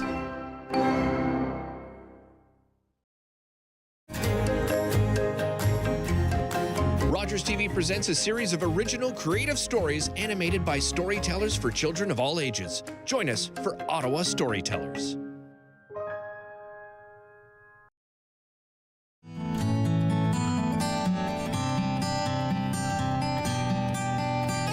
It's a new season of The New Fly Fisher on Rogers TV.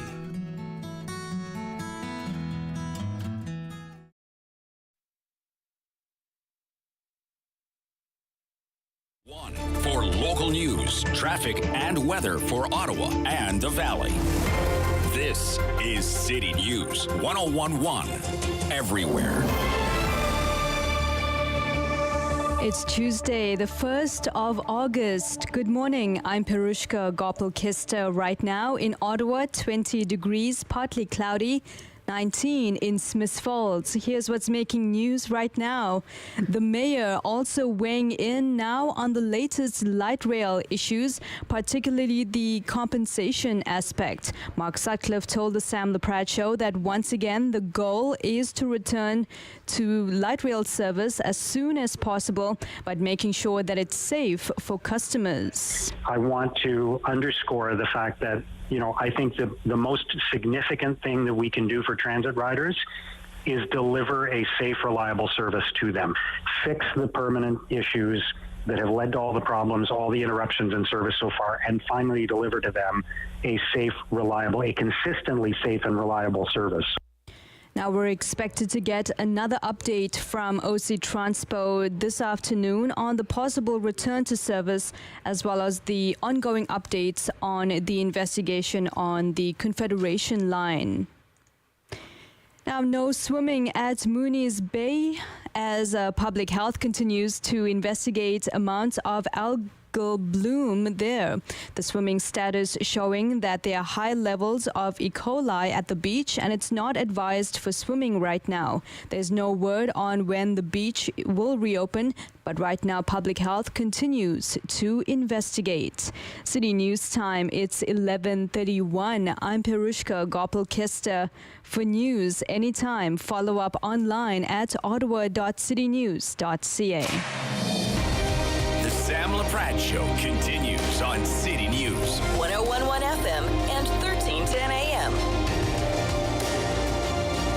Okay, well, we certainly saw a different tone yesterday from Prime Minister Justin Trudeau. I wanted to have a conversation today with John Dugal. He is the senior consultant for government relations and policy at Stintac Strategic. How are you, John? I'm good. How are you? Good. Thanks so much for spending time with us. That presser yesterday with Justin Trudeau was really interesting because he got a little bit fired up there, John. Wasn't it? It's nice to see the Prime Minister going back to his campaign roots, which, if you ask me, I think he's much stronger when he goes that way. Well, it was so interesting because we're used to sort of seeing that strategy, quite honestly, that kind of bulldog stuff with Pierre Poilievre. He tends to kind of go after, the Prime Minister in that way. But to see the tables turned yesterday and the way that the Prime Minister spoke yesterday when it came to taking questions from reporters, Trudeau definitely made an interesting comment regarding housing policy. He said this, it's not the federal government's jurisdiction, that they're just there as a funding partner, putting the onus really on cities rather than his own government. And then, of course, taking another shot at Pierre Poilievre. It didn't take time for, very long for a reporter to pick up on Trudeau's answering those questions by attacking the opposition. I want to listen to this exchange. You've spoken a lot during this press conference about Pierre Poilievre, and you've used multiple answers to kind of go after him and his policies. He's been going after you for a long time on this issue of inflation, affordability, and of course housing. You just shuffled your cabinet, you elevated John Fraser to housing. Is there a recognition perhaps or a sensitivity on your part that he has tapped into something that people are very concerned about, and do you feel threatened now by his leadership? No, what is of concern to us is the fact that there are so many people having trouble making ends meet. And that's why we moved forward over the past year with significant investments to help Canadians. Investments like ensuring that kids under 12 have access to dental care. And let's pause on that for a second, because that's something that is making a huge and real difference. We're talking hundreds of thousands of families who sent their kids to the dentist for the first time over the past year. Pierre Poilievre, to bring him up again, as you brought him up, voted against dental care.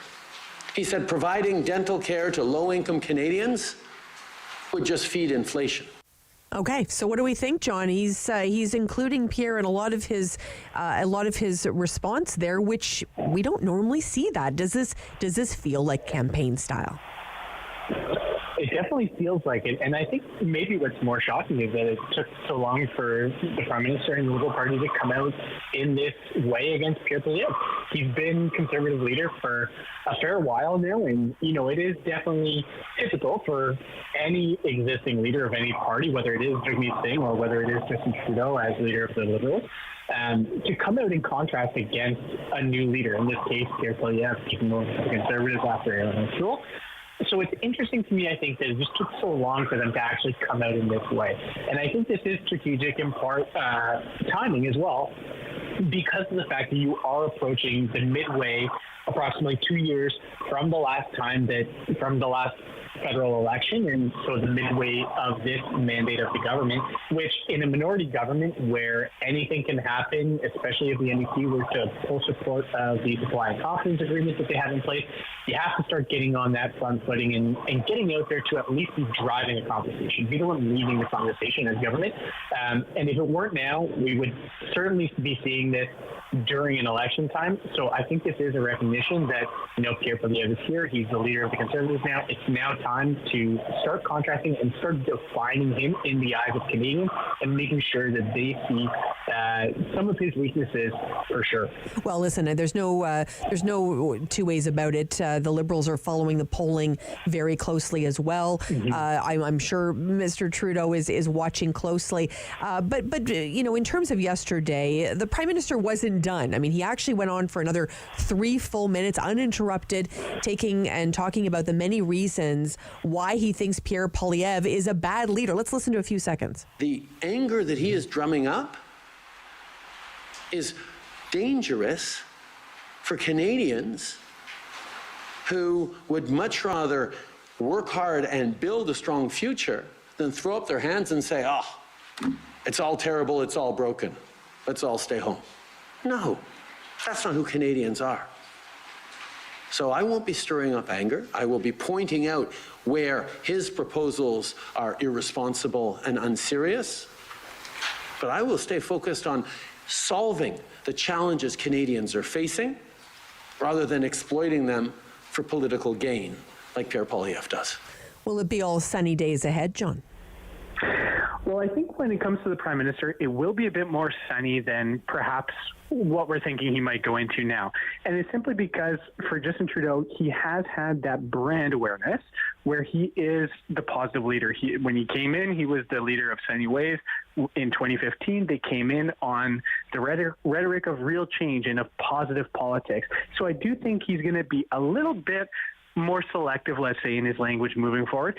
And I think the cabinet shuffle is what offers him that opportunity. I do think this was a highly targeted, highly strategic cabinet shuffle, especially when you look at who he put into, for example, as Minister of Infrastructure and Housing.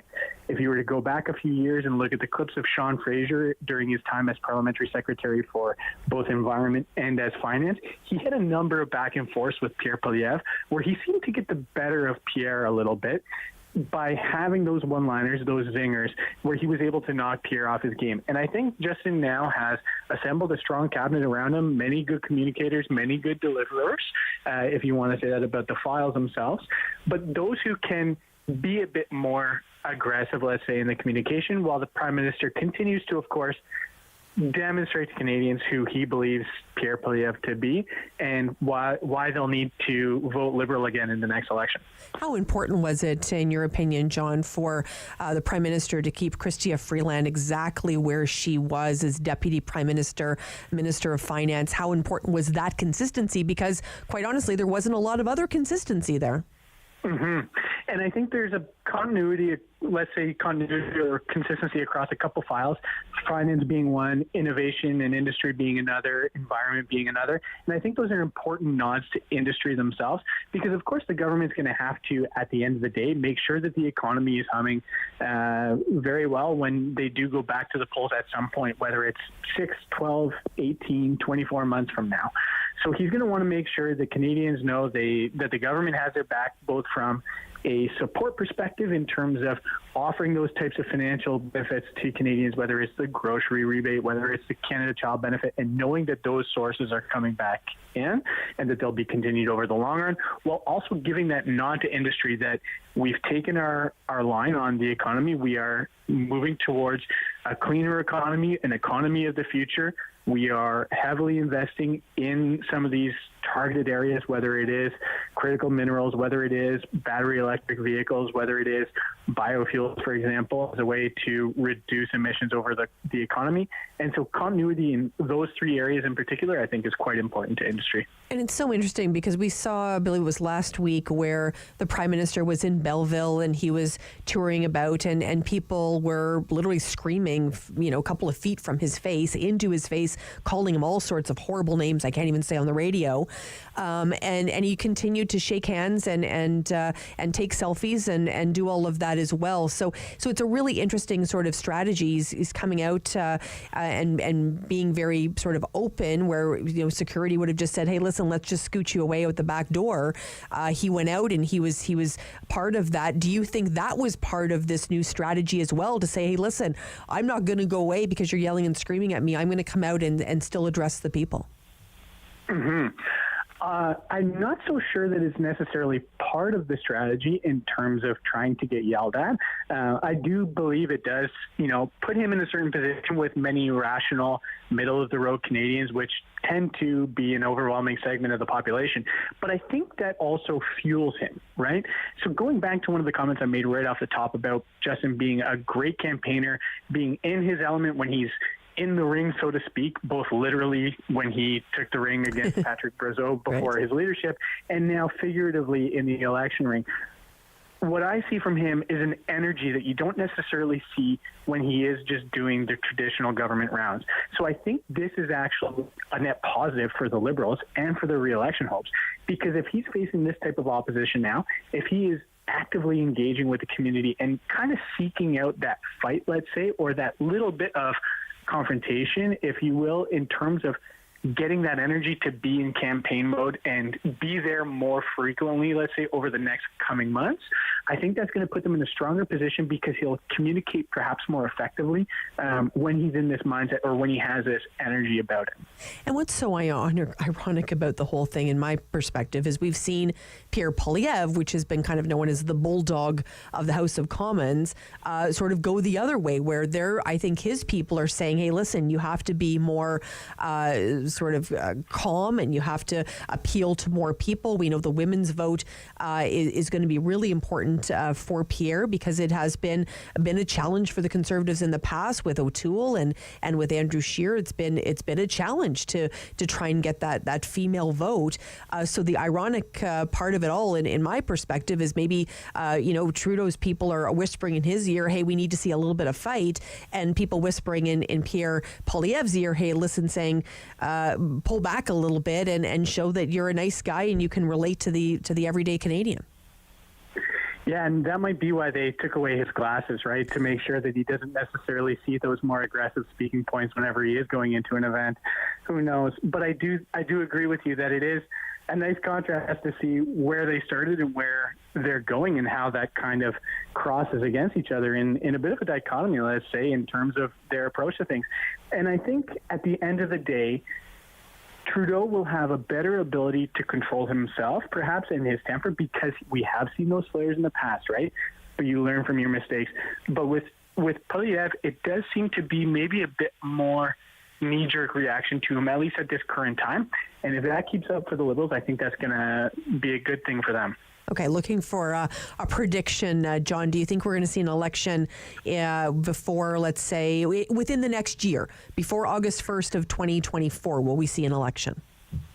Not August 1st of 2024, in my opinion, but I do think fall 2024 might be a bit more ripe of a time. At that point, you're approaching 3 years of the current mandate. The NDP Liberal coalition, coalition will be the term of Pierre Poilievre, but the supply and confidence agreement at that point may be running out of real substantive issues to really advance because of advancements in pharmacare, because of advancements in the clean economy and transition of jobs, or because of advancements in pharmacare. So that may come to an inflection point next fall, I think, but not before August 1st, 2024 necessarily. Well, this is what keeps us employed, John, talking about stuff like this. So I appreciate it very much. And hopefully it takes a few more months than August 1st because it keeps us employed that much longer. I like it. I like it a lot. John, let's speak again, okay? Yes, absolutely. Chat soon. John Dugal joining us today, Senior Consultant for Government Relations and Policy, Syntax Strategic. He was a formal organizer as well with the Liberal Party. When we come back, we're going to take a look back. Stay with us here on City News. Sam Laprade will be right back on City News. 101.1 FM and 1310 AM. October 5th, 2014, my daughter was hit by a train. She was walking along the sides of the tracks, and it shattered her world.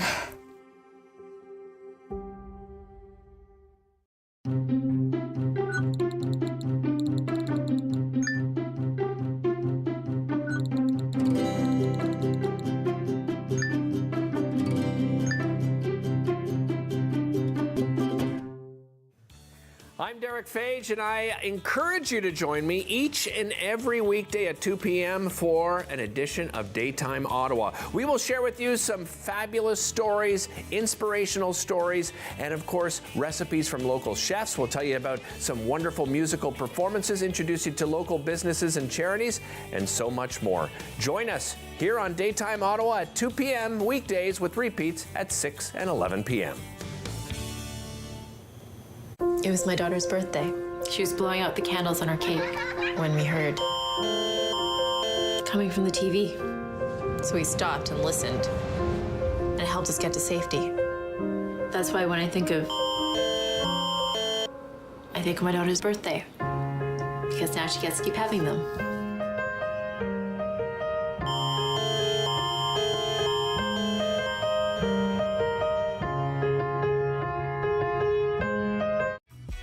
Hi, I'm Paula Roy, and it's my pleasure to welcome you back into my kitchen for another season of Paula Roy's Favorite Foods. My approach to food is pretty straightforward. Fancy is fine, but when you're in a time crunch or have a really hungry and patient family to feed, I say simple recipes made with wholesome ingredients that you probably have on hand are the best. And that's exactly what you'll find on Paula Roy's Favorite Foods on Rogers TV. Do you worry about how much someone drinks? Do you feel angry or depressed most of the time? Do you feel neglected or unloved? Do you feel that if the drinker loved you, she or he would stop drinking? If you answered yes to any of these questions, you are not alone. Not everyone trapped by alcohol is an alcoholic. Families and friends are suffering too. Al-Anon and Alateen can help. Call 1-866-200-0223 or visit alanon.org/help. Play 4 games of bingo from the comfort of your own home each Monday at 7 p.m. for your chance to win money from our $2,000 regular bingo or $5,000 super bingo night. Kiwanis TV Bingo, Mondays at 7 p.m. on Rogers TV. Bum, bum, bum, bum, bum, bum, bum, bum. $20. $20. We're on the line for $20. The Sam Laprade Show continues on City News. 101.1 FM and 1310 AM. And we're back here on City News. Thank you so much for staying with us. We're getting ready for a very busy lunch today. Who is pulling up a chair at the table today? Well, I'll tell you. Larry Hill is coming in. He is the former Deputy Police Chief for the Ottawa Police Service. And Christina Spencer is also pulling up a chair. We look forward to hearing her perspective, editor for the Ottawa Citizen. We look forward to spending our lunchtime with Larry and Christina. And of course, we want you to stay with us, of course, here on City News. I wanted to spend some time today with Ben Wise from the Historical Society of Ottawa. Hello, Ben. Morning, Sam, and welcome back. Well, thank you. I missed everybody. It's amazing. I love going on vacation, but I still tune in sometimes, Ben. Is that weird? I'm not going to comment on that. No, that's okay. My daughter thinks it's a bit weird, but anyway, I do miss the city when I'm not here. You've got lots to talk about today. Let's talk a little bit about Emancipation Day. Yeah, so Emancipation Day is an important day that commemorates August 1st, 1834, when the act to abolish slavery in the British Empire officially came into effect. Now, some still say we should really be celebrating August 1st, 1838, 4 years later, because even with the 1834 proclamation, the enslaved people, mostly in the Caribbean, really didn't get their freedom, full freedom, for another 4 years. I find it ironic that our civic holiday, which also falls at the beginning of August, is celebrated as Simcoe Day in many parts of Ontario, because John Graves Simcoe, the first lieutenant governor when Upper Canada was founded, was himself an abolitionist and had tried in vain to abolish slavery in Upper Canada 4 decades earlier in the late 1700s. Simcoe did manage to pass the Act to limit slavery in Upper Canada in 1793, but it was really a sadly watered-down version of the law that he really wanted passed. The frustrating obstacle for Lord Simcoe was that the majority of the members of Upper Canada's executive and legislative councils were actually slave owners themselves. Sam, we like to think of Canada as the land of virtue and goodness, and we like to think of ourselves as innocents here north of the border. We recall with pride that the number of people of African descent who supported the British during the American Revolution were given their freedom and new homes here to the north, many in Nova Scotia. We know that later on, after the 1834 Act to abolish slavery, Upper Canada became a refuge for former slaves escaping north along the legendary Underground Railroad, but it didn't start out that way. When Upper Canada came into existence, it was specifically created as a home for the Loyalists, those American colonists who had remained loyal to the British Crown during the Revolution and now needed a place to escape the victorious and vindictive revolutionaries. But what we have to realize is that those 15,000 or so Loyalists who came to Upper Canada were allowed to bring their possessions, and I say that with quotation marks, and that among their so-called possessions were hundreds of enslaved black people, as many as 700 or 800. That's hard to hear, to be honest with you. It is hard to hear. And so going back to those members of Upper Canada's executive and legislative councils who blocked Simcoe's attempt to abolish slavery in the new province, many either owned, and I guess, again, I'm using exclamation marks, owned enslaved people of African descent personally, or their families made tons of money off slave labor in the Caribbean, or both. I should mention that even though Simcoe's bill was severely watered down, the law was the first of its kind in the British Empire, and Upper Canada did become the first colony in the empire to attempt to put any limitations on slavery. One of the sad ironies, Sam, is that when slavery finally was abolished throughout the empire in 1834, 189 years ago today, the British Empire paid out a huge amount of compensation, but the compensation wasn't paid to the black people who had been torn from their homes in Africa and brutally enslaved for years in the sweltering Caribbean sugar fields. The compensation was paid to the wealthy British slave owners, because now they would lose all that income. This enormous compensation payout kept lots of wealthy families wealthy through the rest of the 1800s. If you look at our own Sir John Macdonald as an example, our first prime minister, his lifestyle and career would probably not have been possible if it had not been financed by end-of-slavery compensation handed down from his own family and his in-laws. Mm-hmm. It's so hard to believe that just a few generations back, our great-great-great-grandfathers and grandmothers thought nothing of enslaving and brutalizing our own fellow human beings. So to me, it definitely makes Emancipation Day a day to commemorate. Absolutely. And it's, I mean, I think this is why we do this segment, Ben, is because I think it's really important that our history isn't sugar-coated in any way. That this is the way that our lives were, and I think you really brought it home with me there when you talked about our grandparents and our great grandparents generation. That generation is really not that long ago. Just a few short generations. So another day we celebrate here at the beginning of August is Colonel By Day. Colonel By Day is what we call the civic holiday here in Ottawa, and it always falls on the first Monday in August. So this year that's August 7th, which also happens to be Colonel By's birthday. He was born in London, England on August 7th, 1779. And I know I talked quite a bit about Colonel By back in May. He was given a massive project to complete that was in many ways far ahead of its time, the Rideau Canal all the way from here to Kingston. He had expert help help from folks like Thomas Mackay, Philemon Wright, and the Royal Engineers. He had back-breaking help from the Irish and French-Canadian laborers, as many as 1,000 of whom lost their lives during the construction. And there's no question that the canal and the settlement that resulted had a devastating impact on the lives and livelihoods of the indigenous people who lived and hunted and fished here. But we'll talk about more of that in September with our Speaker Series presentation by Chief Pinessi on September 27th. But as a sheer engineering feat, the Rideau Canal ranked as one of the world's great wonders of the 19th century. And we know that Bai had to get it done with very limited communication with its higher-ups back in England. Even though obstacles and new expenses were continually coming Bai's way, it could take months to get any kind of authorization from across the ocean. And the project was considered an urgent defense priority. It had been barely a decade and a half since the War of 1812, and direct travel along the St. Lawrence River from Montreal was still considered too risky for potential American attack. So sometimes Colonel Bai just had to flip a coin, make a decision on his own, and there wasn't enough time to double-check with his bosses back in England. Unfortunately for Bai, a new reform government had just come into power in Britain, and this new government was dead set against any spending that had anything to do with defense. Now, coincidentally, this was the same reform government that had voted to finally abolish slavery in the British Empire. All of this was happening in the 1830s. The same reform movement culminated in Upper Canada and Lower Canada rebellions in the late 1830s that led to us getting responsible government.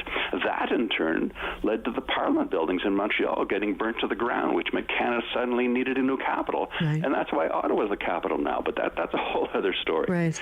Going back to Colonel Bai, the change of government back in England wasn't working in his favor. He'd overspent by 19%, about £200,000, and the reformers in Parliament were outraged. Colonel Bai, builder of the Rideau Canal, founder of Bytown, the future capital of Canada, was recalled back to England into disgrace and died a broken man just a few years later. It was the founders of the Historical Society of Ottawa back in 1898 who decided that this then forgotten figure from our past deserved to have his reputation resurrected and repaired.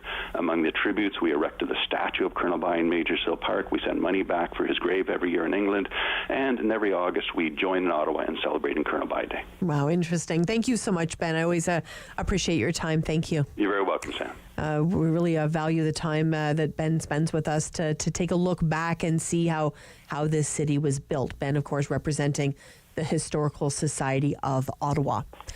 When we come back, if you can believe it, it's lunchtime. Boy, that day went by very fast. We're going to have conversations today with Larry Hill and Christina Spencer. We're going to talk about the LRT. As you know, if you've been listening all morning, I hope you have been. Mayor Mark Sutcliffe joined us a little bit ago to talk about the LRT.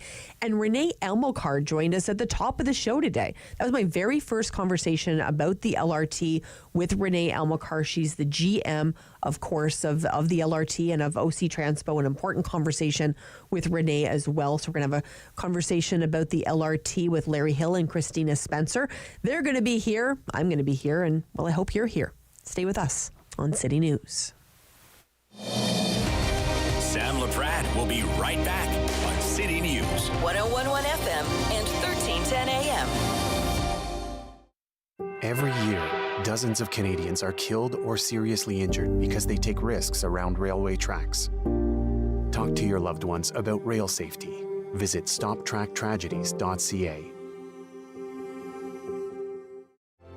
Hello, I'm Jim Deeks, host of Canada Files. I hope you'll join me each week for interesting and informative discussions with some of Canada's most impressive people. That he fell. Whoa, I'm not driving. I'm way too stoned. How are you feeling, Beer? Oh, since we had that talk, I'm not driving tonight at all. What about you, Dave? You only had a couple of drinks. And only a couple of puffs. I don't drink and drive. No way I'm getting behind the wheel when I smoked weed, too. How are we getting home, then? Well, you can drive, Dave. Come on, Dave. Take one for the team, buddy. Don't let weed and alcohol influence your decision to drive. Yeah, I need a ride. Hi, I'm Meg from Fit Over 50. In my upcoming episode, you can join me for a workout focused on core and back strength. All you'll need is a band and a chair. Can't wait to work out with you soon. Fit Over 50 with Meg, weekday mornings at 8:30 on Rogers TV.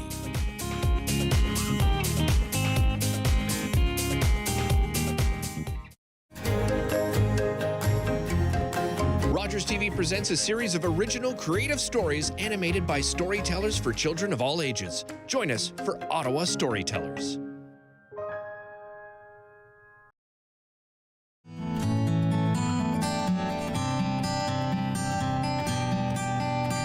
It's a new season of the new Fly Fisher on Rogers TV.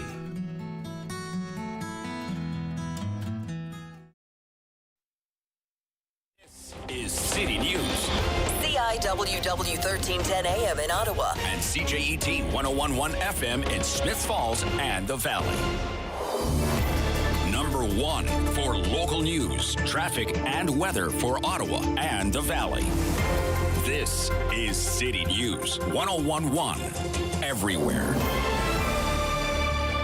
It's Tuesday, the 1st of August. Good afternoon. I'm Pirushka Gopal-Kester. Right now, 20 degrees in Ottawa, partly cloudy, 19 in Smiths Falls. Here's what's making news right now. Compensation for transit riders still coming up today, but the head of OC Transpo saying the decision to compensate riders is up to City Council. Renee Amilcar telling the Sam Laprade show today that data will be collected to see how riders can be compensated in the future. I will work with Council because it's Council decision, but I will collaborate with Council.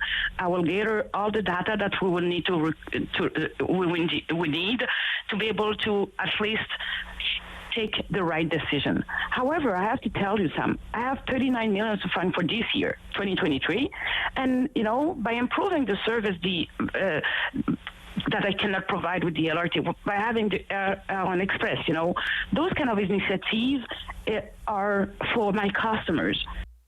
Now, she says she's not working on the long-term solution right now, but resuming safe service is the end goal. Ottawa Transit riders, they've been calling for compensation as the light rail has been out of service going into a third week now. Another update expected today from OC Transpo officials. City News time 12:01. Now taking a look at your weather for today. Here's our meteorologist, Jesse Uppel.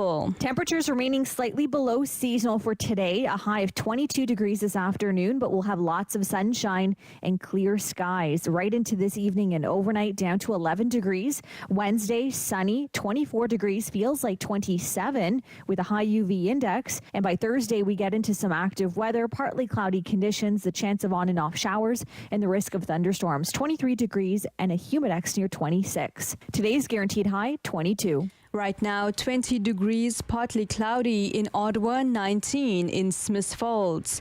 The City of Ottawa said that they received over 100 tree-related service requests following Friday's hailstorm. The city saying that crews have addressed priority service requests and have completed road patrols to identify the streets and sidewalks that required sweeping operations. Residents with tree debris, they're encouraged to bring it to the curb. The city would begin collecting the debris this week. Now, the Barbenheimer phenomenon has generated some serious numbers at the movie theaters, and as Ari Rubenovich explains, that it may just be the boost that the industry needed. Cineplex has taken note of the demand for theater seats and concessions in July, and it hit a peak with the release of the hotly anticipated Barbie and Oppenheimer films. The Canadian Entertainment and Media Company says the July box office surpassed $86 million in net revenues with 6.8 million guests nationwide. The company says this makes it the best July showing of all time, and it's the second best month overall. The biggest month ever recorded by Cineplex was December of 2015, which included the results of Star Wars: The Force Awakens. Cineplex CEO Ellis Jacob says the results demonstrate movie lovers' strong desire for sharing the experience of a movie in a social setting, immersed with big screens and big sound that you can't replicate at home. Ari Rabinovich, City News. And over in Washington, a federal grand jury investigating the January 6th attack on the Capitol, they're meeting again today in anticipation of a third indictment against former U.S. President Donald Trump. What typically would happen next if an indictment were to come is this grand jury would need to vote. It would be handed up. It would be delivered to the magistrate judge. Of course, we haven't seen any of the grand jurors since they have been meeting behind closed doors today. But around this courthouse where we have spent years of time, frankly, staking this out, waiting for some sort of action, there does appear to be a bit of a heightened security presence around the building. Now, experts believe the special counsel will move on this investigation in the coming days in order to secure a trial date before the 2024 U.S. election. City News Time, 12:04. I'm Perushka Gopal-Kester. For news anytime, follow up online at ottawa.citynews.ca. Connecting you and your community. This is the Sam Laprade Show on City News. 101.1 FM and 1310 AM. Okay, I don't know what you're having for lunch today, but we're going to be feasting on some of those big subjects of the day. We have invited a couple of people to the lunch table today. Larry Hill, former Deputy Police Chief with Ottawa Police Service. Welcome, Larry. Thank you. Good afternoon. Are you having a great summer? So far, so good. Good to hear. Christina Spencer, are you having a great summer?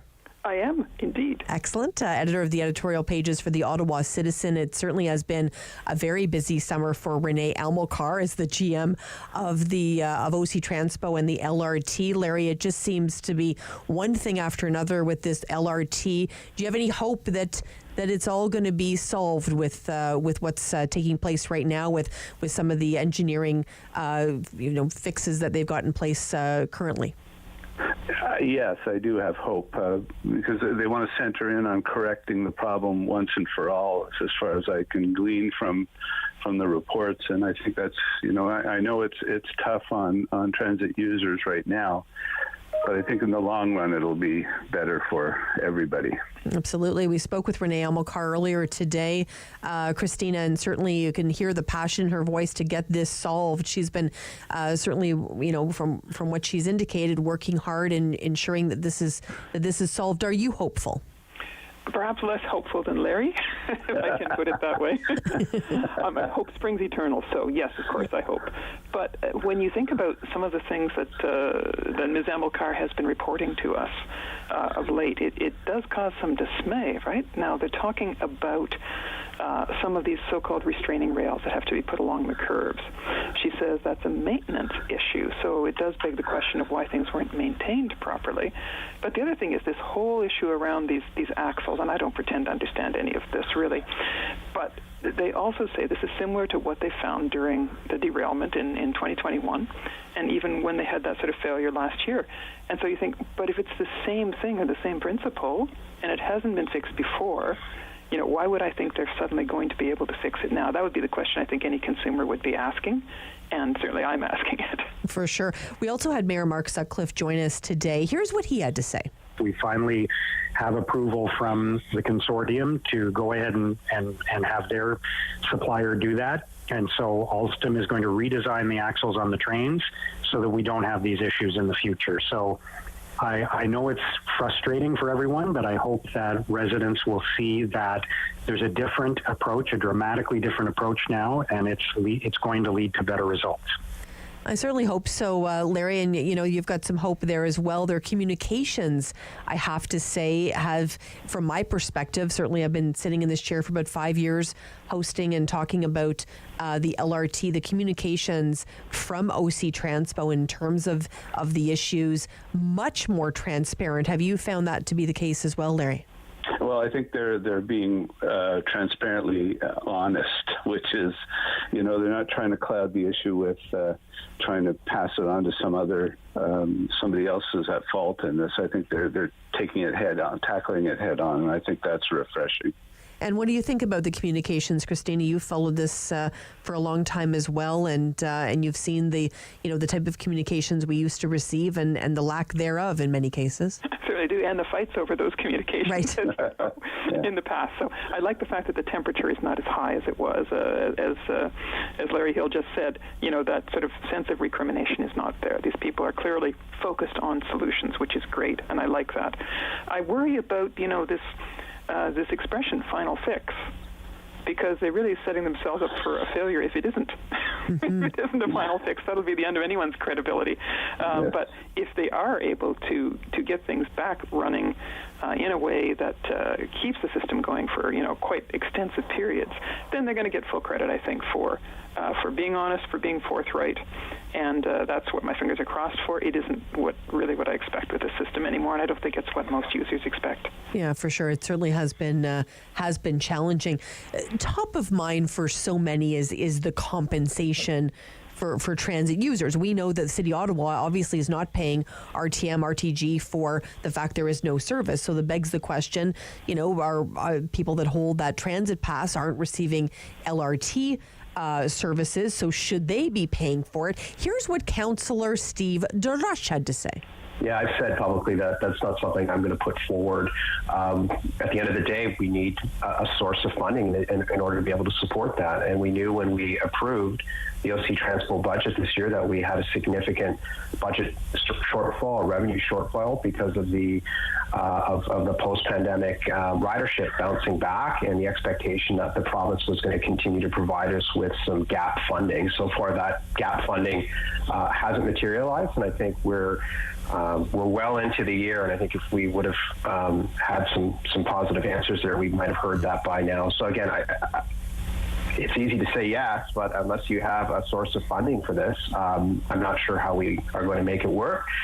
And I think at one time, it might have been helpful because we thought that we were in a temporary situation, but we find the system now has too many ups and downs, and I'm not sure this kind of reaction each time it happens is sustainable.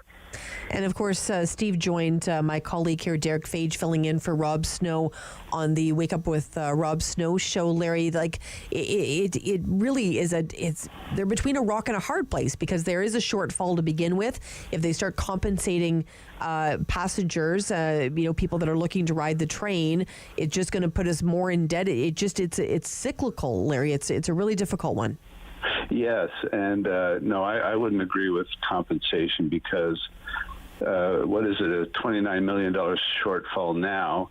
You're bringing R1 buses and you're trying to streamline that service, which means you're bringing buses from other parts of the city, or you're bringing on drivers on overtime, calling them in. So that's going to add to your $29 million surplus or being overdraft.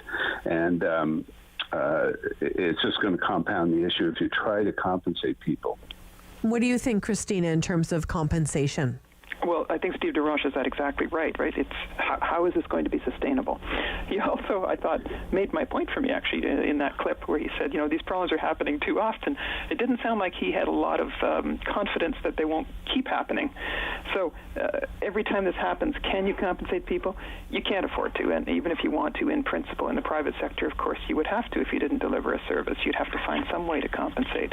So what OC Transpo is going to have to do once council kind of green lights whatever action is going to happen, is find some way, if it isn't financial compensation, by free passes and so on, find some way to make people feel like they're getting something back when the service finally returns. I don't know what that mechanism is, bouncy castles at the stations, right. I don't know, but, something that makes people feel they're going to get an extra service to make up for the service they didn't get. That's probably what they're going to have to think about. Sadly, we've seen too many bouncy castles downtown, though, Christina. Let's talk a little bit about Renee Almokar. She's joined me. She was very gracious with her time. She gave me about 15-20 minutes this morning to talk about all of these issues. Here's what she had to say about compensation. I heard them about the compensation. I will work with council because it's council decision, but I will collaborate with council. I will gather all the data that we will need we need to be able to at least take the right decision. However, I have to tell you I have 39 million to fund for this year, 2023, and by improving the service, that I cannot provide with the LRT by having the Airline Express. Those kind of initiatives are for my customers. So we are working for them. We are here for them, and let's take the time required to be able to deliver a good and reliable service. Predictions from you, Larry. Do you think at the end of the day, when this topic is brought to council, that council will decide to compensate or not? Well, I don't think they'll get enough votes because of the monetary issue. Council doesn't want to go further into the hole on anything, so I think it won't get the votes for compensation. We understand, Christina, you've probably heard the same. Ariel Troster, councillor, as well as Lane Johnson, councillor, bringing forward a motion to compensate. Let me ask you the same questions I asked Larry. Do you think at the end of the day that they will have the votes around the table? Well, we don't know when the end of the day is coming. True. Right? So we don't know what the dollar figure would be on that kind of compensation. If I were a councillor and I didn't know that, I don't think I would be voting at this time for that sort of compensation. I might leave the issue open. Mm-hmm. But council really has to look at, I think, more creative ways of letting people know they've been valued and that it's understood they didn't get the service they wanted. Again, I don't know what that would be. I'm thinking, poor Renee Amilcar, the only thing that must give her some comfort is the fact that she's not running the Montreal right now. I was thinking the same thing. Honestly, if I would have had more time, Christina, I would have asked her about that. I kept her way too long as it was, but yeah, absolutely. Well, listen, I'm going to come back in a second. We're going to take a quick break here on City News. Larry Hill's going to come back. Christina Spencer's going to be here. I'll be here, and well, we hope you're here. Stay with us on City News. Sam Laprade will be right back on City News. 101.1 FM and 1310 AM. October 5th, 2014, my daughter was hit by a train. She was walking along the sides of the tracks, and it shattered her world.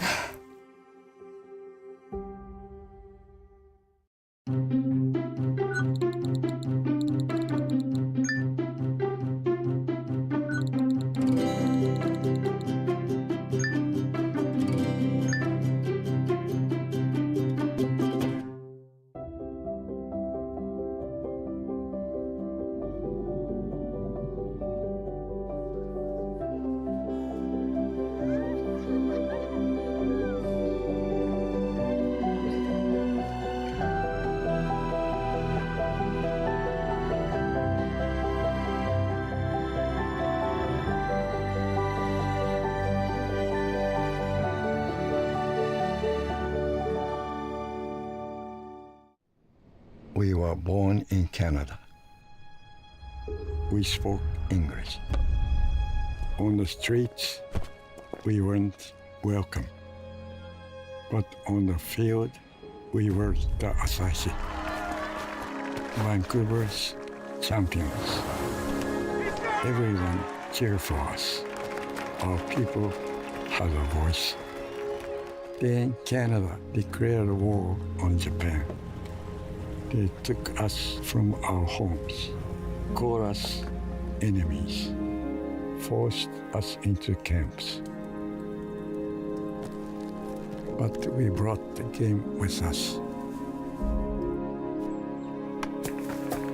Baseball helped get us through the internment. The Vancouver Asahi were among the 22,000 Japanese Canadians interned during the Second World War. The team never played another game. I'm Wendell Clark with a word about winning. We all know it takes a team effort in any sport and with any challenge. You can be a part of the winning team that shuts out impaired driving. Whether you're out on the town or just hanging out with friends, drink responsibly. Always have a plan for a safe ride home for yourself, your family, and your friends. You'll be helping to shut out impaired driving. Visit ArriveAlive.org to find out more. Arrive Alive. Drive sober. Play 4 games of bingo from the comfort of your own home each Monday at 7 p.m. for your chance to win money from our $2,000 regular bingo or $5,000 super bingo night. Kiwanis TV Bingo, Mondays at 7 p.m. on Rogers TV. Bum, bum, bum, bum, bum, bum, bum, bum. 20 bucks. 20 bucks. We're on the line for 20 bucks. The Sam Laprade Show continues on City News. 1011 FM and 1310 AM. Okay, we're back. It's lunchtime. I don't know what's on the menu for you today, but we're actually having special sandwiches brought in here at City News. We're very excited today. It doesn't happen very often. Larry Hill is here, former Deputy Police Chief for the Ottawa Police Service. I see I'm so excited about the sandwiches, Larry. I've lost my train of thought. Christina Spencer as well, editor for the editorial pages for the Ottawa Citizen. Christina, let me ask you this. You know, when we think about Ottawa, I think many of us think it's a safe city. Is it still a safe city? That's a really good question, actually. At first, I want to know what's in those sandwiches, by the way. There you go. I got to give me some of that. The answer is parts of the city are safe part of the time. Yeah.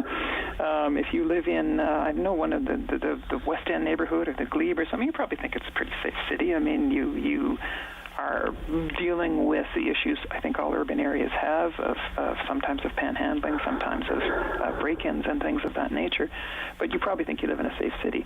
If you're down in the Byward Market at certain points of the day or night, you probably are finding things a little less easy, and even in Centretown. So I think it just depends where you are. We know we're hearing many, many more complaints from people and concerns about this issue. So clearly it's rising to top of mind for council and everyone else. It certainly is, and your perspective is going to be really interesting, Larry, because as the former deputy police chief, you've probably seen it all. So, do you feel that Ottawa is a safe city?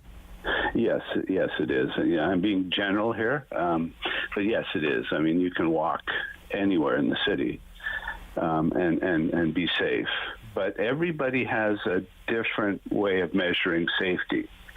Whether they feel more personally vulnerable, and that comes with an aging population, or whether it's people that don't like to go out anywhere in the dark. It's just a personal thing. But even though the data shows that violent crime is increasing, it is a lot of the crime is person on person, not random events.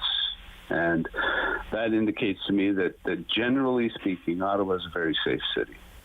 I'll tell you something that happened to me last year in December. It was December the 16th.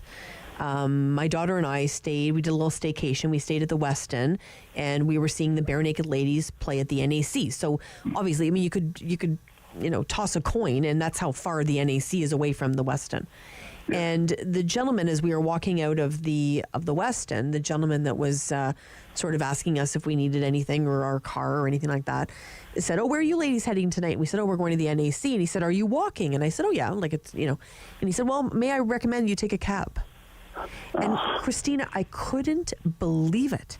That I thought to myself, wow, like is that the city that we've become? Because, obviously this gentleman sees a lot, and, it's a lot more people sort of out at that time of night. And I would have been, we were coming back obviously later in the evening, but that was something that really surprised me, that he felt that, myself and my daughter who's 15 wouldn't be safe walking to the NAC here in this city. Does that surprise you? It surprises me that someone would say it, yes. Yeah. But, as Larry Hill is saying correctly, a lot of this has to do with personal perception of safety. I do know older people who don't want to be out by themselves in the evening because if something happened, like a purse snatching or someone begging for money who they thought was harassing them, they would feel less safe than someone in their 20s or 30s who could brush off that person who's begging, or who might just look physically a little bit more intimidating for someone who might be trying to rip them off for some money or something. Mm-hmm. So you have that, but you also have the situational thing. If you're in the market at 2 a.m., maybe you're a little bit worried, although there's so many people out there. Yeah. I don't think people necessarily understand that the violent crimes that we talk about when we talk about shootings and knifings are, as Larry has suggested, often very targeted. People can get caught in those things, and they certainly have in Ottawa, and we hear those stories, and we are very concerned. But most of us, most of the time, are quite safe here. It's really a question of how you feel. Women always feel less safe at night, right? It's natural, and we always do. In any city. Parts of different neighborhoods you're going to feel a little less worried about. If the crime that's happening in your neighborhood is people breaking into your cars, which happens in my neighborhood, obviously you feel less safe, even though you're not physically being in any way harassed or threatened. Your feeling of public safety is correspondingly lessened. So how the system, how the police respond to this, very difficult to do. And whether it's gotten any worse, I don't know. There's a feeling maybe that it has, but that may just be because the city is growing. Yeah. It was interesting because we ended up walking over and we ended up walking back. And as we sort of stepped away from the gentleman, we were, without, far from earshot of him. And my daughter looks over at me. She goes, "Well, he didn't know, Mom. You worked at the Mission for a decade. You're fine." So, there's the perception of my kid. I know my kid. Well, I probably know a lot of the people. When I used to go, and working at the Mission for many years, as Larry knows, and as I would walk, through the Byward Market, even on a weekend, people would, "Hey, Sam, hey, Sam," so I was very well known downtown. I'm going out with you from now on. Yeah, there you go. Anytime. Let me switch the subject for a little bit. I was traveling with my daughter. We went to the States and we were in the Bahamas, and I noticed something that really surprised me, Christina. People were putting, so we would purchase a meal, let's say for $60, and people would already on the bill have the gratuity included. Anywhere between, for the 2 weeks we were away, anywhere between 15 to 22%. Do you think that's what restaurants need to be doing, Christina? Well, it would make life less complicated. As you know, this is already the practice in many, many countries in the world. If you go into a restaurant, the gratuity is already on the bill. You don't have to worry about calculating it. You don't have to worry about was the service good enough to be 15, 20, 25, or 10, whatever. So it does make life less complicated. I'm less worried about that than just the sort of general tipping creep. More and more sort of services that we haven't traditionally tipped for. But I don't mind at all seeing that on the bill calculated for me. In many cases where one traditionally tips, I expect to tip. It would be rare for me not to. And particularly in the post-COVID time when we know that workers are having a harder time of it. If you want to put that tip right on my bill, I'm good with it. 100%. So and for me, it's not about that. It was more that we didn't know that was the practice. So I think for the first 2 days of the trip, I was tipping on top of the tip that was already there. So if somebody was charging 50%, I think I gave another 15%. Larry, I wasn't paying close enough attention. But it was interesting because I know we see that here. If it's groups of 10 or 12 or something, they'll automatically add that. But how do you feel about tipping, Larry? I feel the same way as Christina Spencer was talking about. But I would add to it does make it a lot simpler, but I would still add some because I really, first of all, when I started out, I worked in the service industry, and you kind of appreciate that. And you gauge how, that's your feedback on how good a service you provided somebody as well, But it wasn't, in my time anyway, it wasn't expected. It was nice to get. Mm-hmm. Right. And so I hope that's the way. But I really, really appreciate the service I get, especially after COVID, because you really grew to depend on people in service industries for your well-being. 100%. The reason I never worked in the food industry is because nobody would let me, Larry. But yes, absolutely. I appreciate to do with those sandwiches, Sam. There you go. Exactly. I have a lot of respect for people that worked in that sector as well. I just think it's an interesting sort of turn. Wondering if Canada's gonna head that way. Always appreciate having lunch with you, Christina Spencer, editor of the editorial pages for the Ottawa Citizen, and of course, dining with Larry Hill as well, former deputy police chief of the OPS. Sadly, no sandwiches for you two, but great discussion. Thank you both. Thanks a lot. Thank you. Thank you so much. We appreciate it very much. We're getting ready for the OBJ Business Lunch. Guess what? We're going to talk all things business. Stay with us on City News. Sam Laprade will be right back on City News. 101.1 FM and 1310 AM. Every year, dozens of Canadians are killed or seriously injured because they take risks around railway tracks. Talk to your loved ones about rail safety. Visit stoptracktragedies.ca. Hello, I'm I'm Jim Deeks, host of Canada Files. I hope you'll join me each week for interesting and informative discussions with some of Canada's most impressive people. Think it's okay to drive high? Think again. Drug-impaired driving is as illegal as drunk driving, and in Ontario, the penalties are the same. If police suspect you're driving under the influence of drugs of any kind, or a combination of drugs and alcohol, and you fail a roadside test, your license will be suspended immediately for up to 30 days. You'll pay a penalty of $198. And you can be charged with a criminal offense of impaired driving, the same as alcohol. Driving high is never okay. Do you have something to share? Let everyone know about your next meeting, your need for volunteers, or your fundraising event on the Rogers TV Community Billboard. Send us your words and we'll bring them to life on Rogers TV and rogerstv.com. When it's time to spread the word, go to rogerstv.com to add your announcement to the Community Billboard.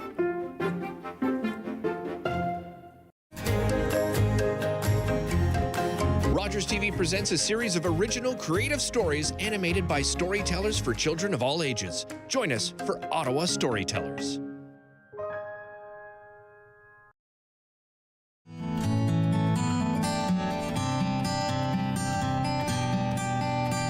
It's a new season of The New Fly Fisher on Rogers TV.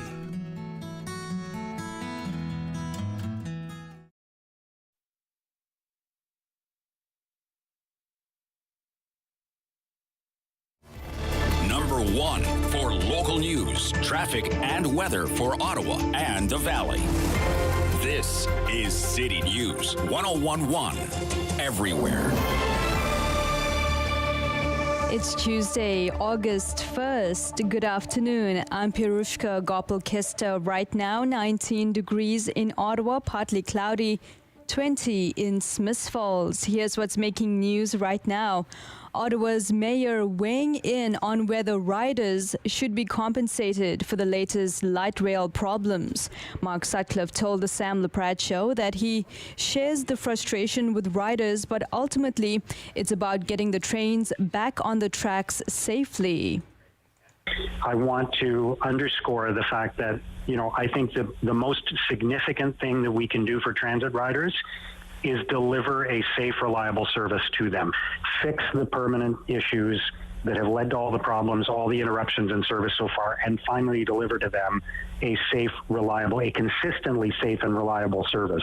The head of OC Transpo, Renee Amilcar, is saying the decision to compensate riders will come down to City Council and says that she's open to working with Council to collect the data that's needed to make the right decision. One person was injured after a small plane belonging to a local flight school crashed at Quebec City's Jean Lesage International Airport. The small plane crashed as it was landing, and flight delays are expected at that capital's main airport. And communities across Atlantic Canada are marking Emancipation Day. The British government abolished slavery on this date in 1834, freeing about 800,000 enslaved people of African descent throughout the British colonies. City News Time, it's 12:32. I'm Pirushka Gopal-Kester. For news anytime, follow up online at ottawa.citynews.ca. The Business Lunch on City News, brought to you by the Ottawa Business Journal. The Sam Laprade Show continues on City News 1011 FM and 1310 AM.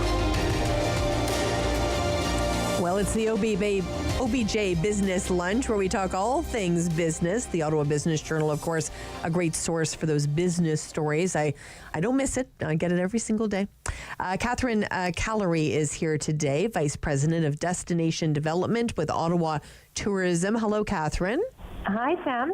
Well, I always love chatting about new initiatives, and launching a very exciting Visit Ottawa Pass is the topic today. Talk to us a little bit about this initiative. Yeah, and we're very excited at Ottawa Tourism to be launching the Visit Ottawa Pass.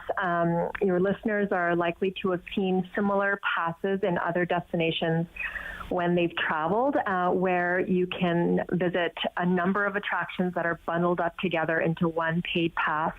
And that gives you access to those attractions while you're visiting somewhere. And so in our case, the Visit Ottawa Pass is that attractions pass for Ottawa, and it rolls admission to 7 Ottawa area attractions into one price point. And it's an easy-to-use virtual pass.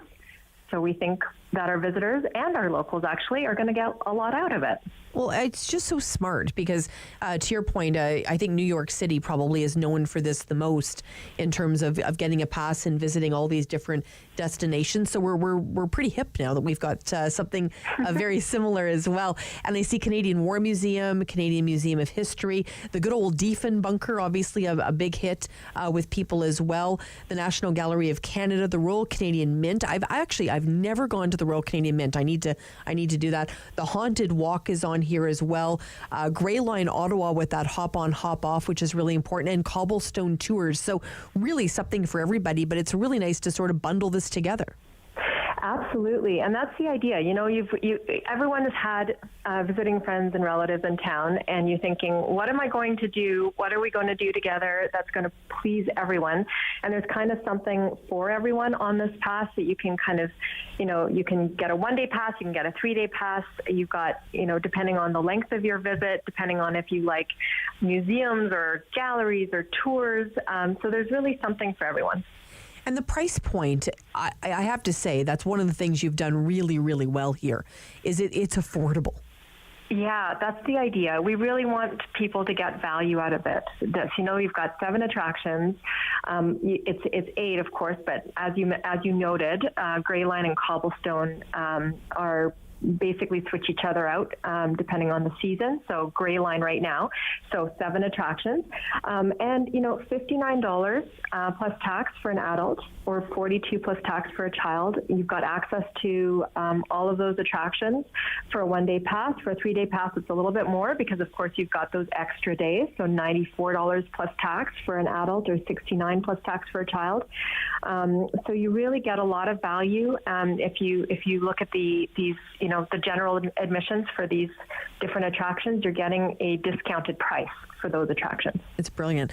Was this sort of in the works pre-pandemic, or was this the result of the pandemic saying, hey, listen, we need to do things differently, we need to shake things up to make sure that we're attracting and really inviting the world to Ottawa?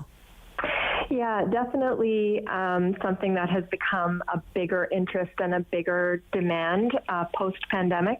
Plus, you get that idea as well that people don't like touchable things, so they like to have contactless. So that's the idea of getting a pass that you can have delivered right to your phone. It's a contactless system for people, and we have been receiving lots of visitor inquiries saying, hey, do you have a pass? And so we've been watching this over the course of the last year or so, and we know that there's a demand. So it was the time was right, and this is the summer that things are really getting back on track with tourism. So it was really important to have this in the market right now. And I love it. A different price for kids as well, under 12, which as a mom, I get that, which is really important. It can make all the difference for a family. Yeah, totally. I mean, you definitely want to give families that value as well. And Ottawa's a great family destination. So we do get a lot of families that are coming here. Wonderful. And how has this tourism season been for 2023? It's been really strong, Sam. We're really happy to see how it's unfolding. Of course, we've had really great festivals and events that have drawn people here throughout the months of June and July. It was really a busy Canada Day. Blues Fest was very strong. Jazz Fest. I mean, we had a lot of kind of staples that bring in visitation and did really well this year with their admissions. And then, in August, we've still got lots of summer left and lots of festivals coming up and reasons for people to travel here. I forgot to mention, we also had that Pacific 4 series, the women's rugby. That was an international tournament, brought people in from all around. So we had a lot of, great reasons for people to travel earlier in the summer, and we continue to have them in August. Lots of things happening, lots of festivals and events, and now you've got this Visit Ottawa Pass that you can throw into the mix too. So we're feeling very optimistic about the summer. Well, it's brilliant, and it's a great opportunity as well, even to play tourist in your own hometown. You don't have to be from Toronto or Vancouver. That's the idea. And, a lot of people did that over the course of the last couple of years, especially those years where travel wasn't an option. If we all remember that was a reality we all lived. And we got to get out and kind of explore our own backyards. And I think people realized, wow, there's a lot to do in Ottawa. There's a lot of things that you can see and do, and it really kind of gives you a sense of pride in your city, too, because you're kind of seeing it through the eyes of a visitor. So we want to keep that going, see your city through the eyes of the visitor, and kind of fall in love with Ottawa all over again. That's really the idea. Well, I love this city so much, and I love this. I'm going to definitely share it on my social media and hopefully encourage some people to get a pass, even if they're from this area, or encourage them to, when they have friends and family visit, to use this new initiative. Thank you, Catherine. Yes, you make a great point. Any of your listeners that are following Ottawa Tourism social media are going to see this come through, so please go ahead and retweet or amplify it however you can. You can also find out more at www.visitottawapass.ca, so that's another way for people to find out more. My hashtag will be I love this city. I love it. There you go. I think that's great. Catherine, thank you so much. Catherine Callery, Vice President, Destination Development for Ottawa Tourism. And I got to tell you, I travel a lot. As you know, if you've been listening to the Sam Laprade show, Derek Fage filled in for me for a couple of weeks when I was gone traveling. And as much as I love traveling, because I love traveling, I love coming home. Stay with us here on City News. Sam Laprade will be right back on City News. 101.1 FM and 1310 AM. October 5th, 2014, my daughter was hit by a train. She was walking along the sides of the tracks, and it shattered her world.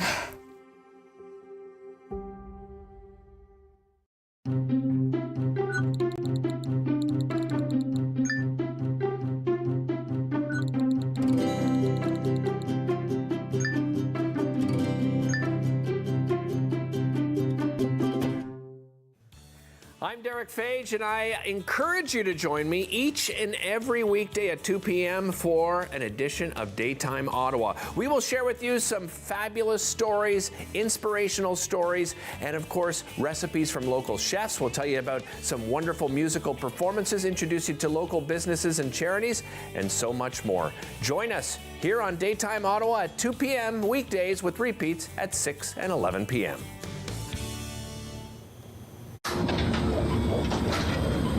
This is a perfectly healthy child. What's unhealthy are birth alerts, a racist practice that may stop this Indigenous mother from going home with her newborn.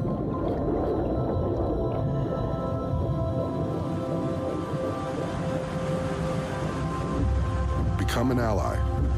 Rise above racism in healthcare. Hey everybody, my name is Karen. I'm here with my best friends Shane and Monique. Join us on Rogers TV for Fitness Faction. Every week we're going to take you through a full body workout. We've got strength training, we've got cardio, we've got HIIT. Ladies, let's get back into it. I think we've got 10 more skaters. Let's go.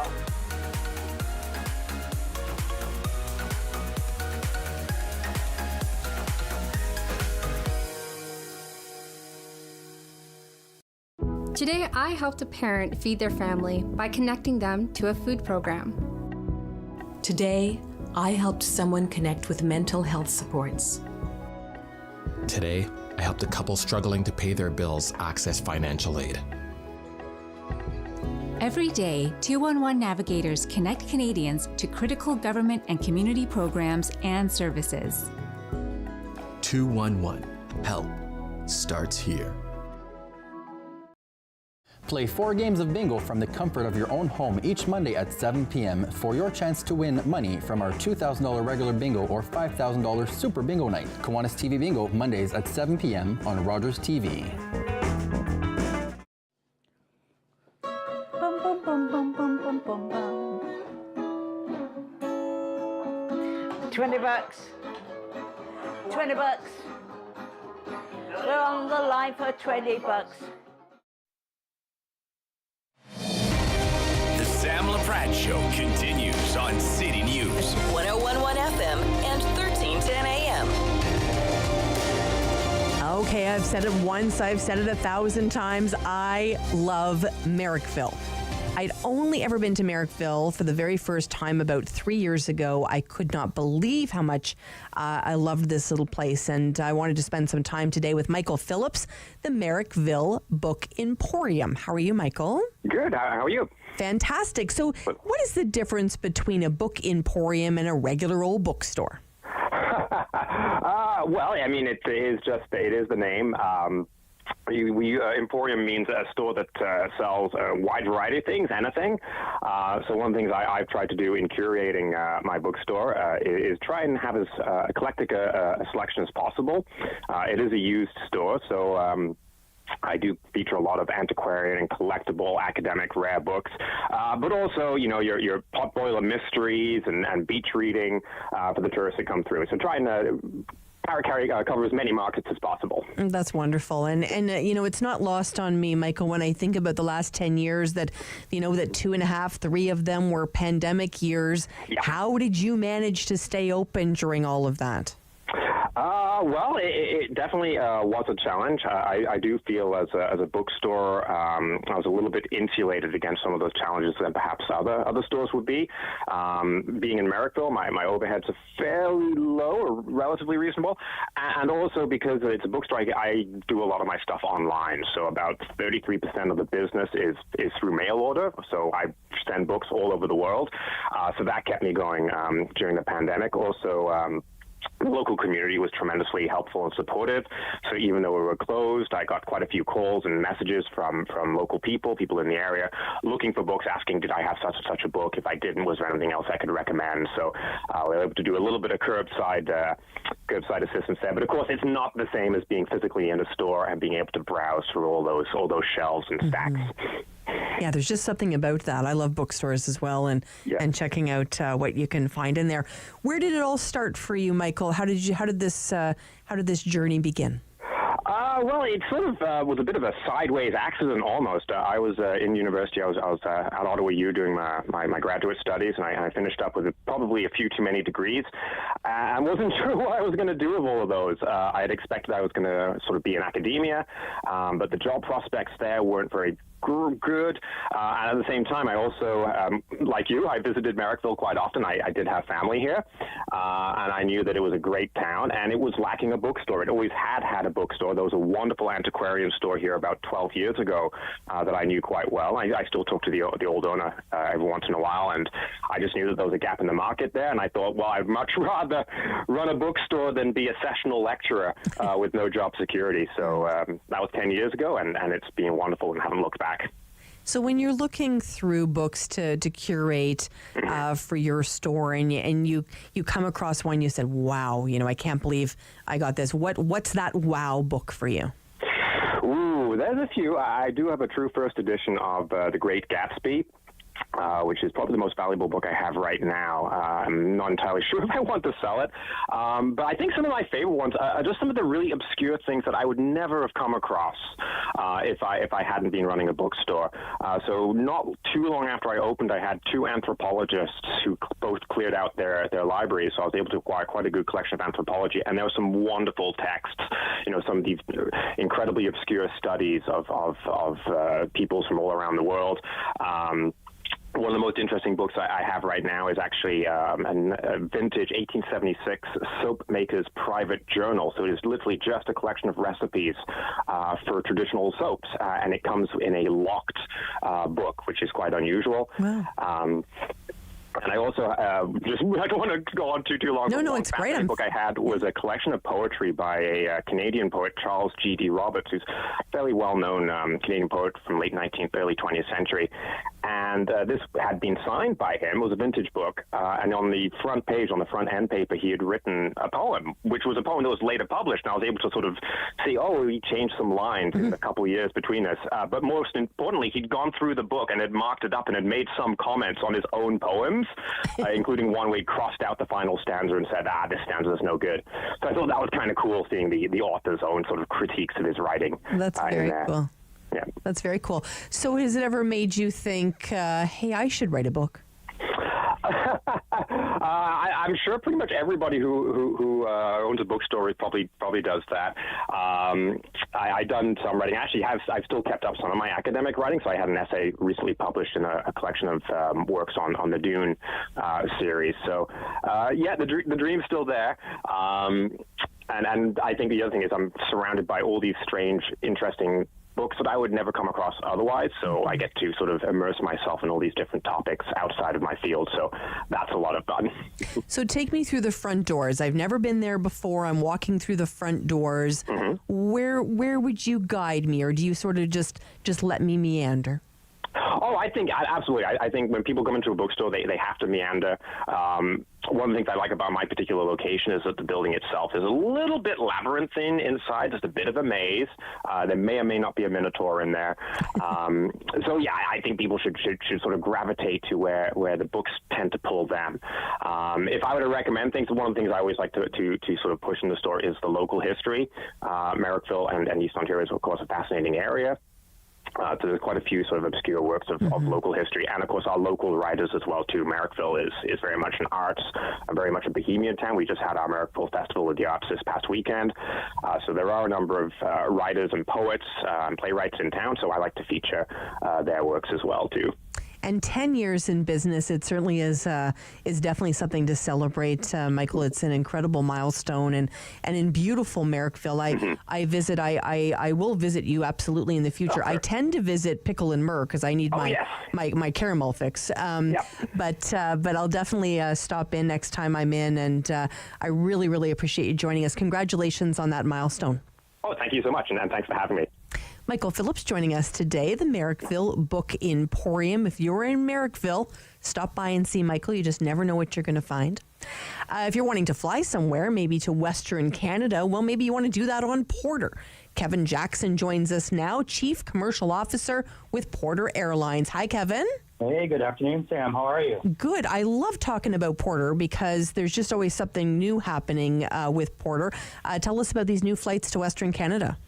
Absolutely. So we're very proud that just last week we launched our new nonstop service from Ottawa to Vancouver. That launched on Wednesday.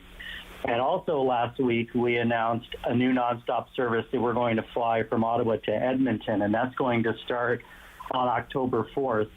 And as you said, there's always a lot new going on at Porter. This sits against the backdrop of a lot of other new markets that we've announced from Ottawa this year.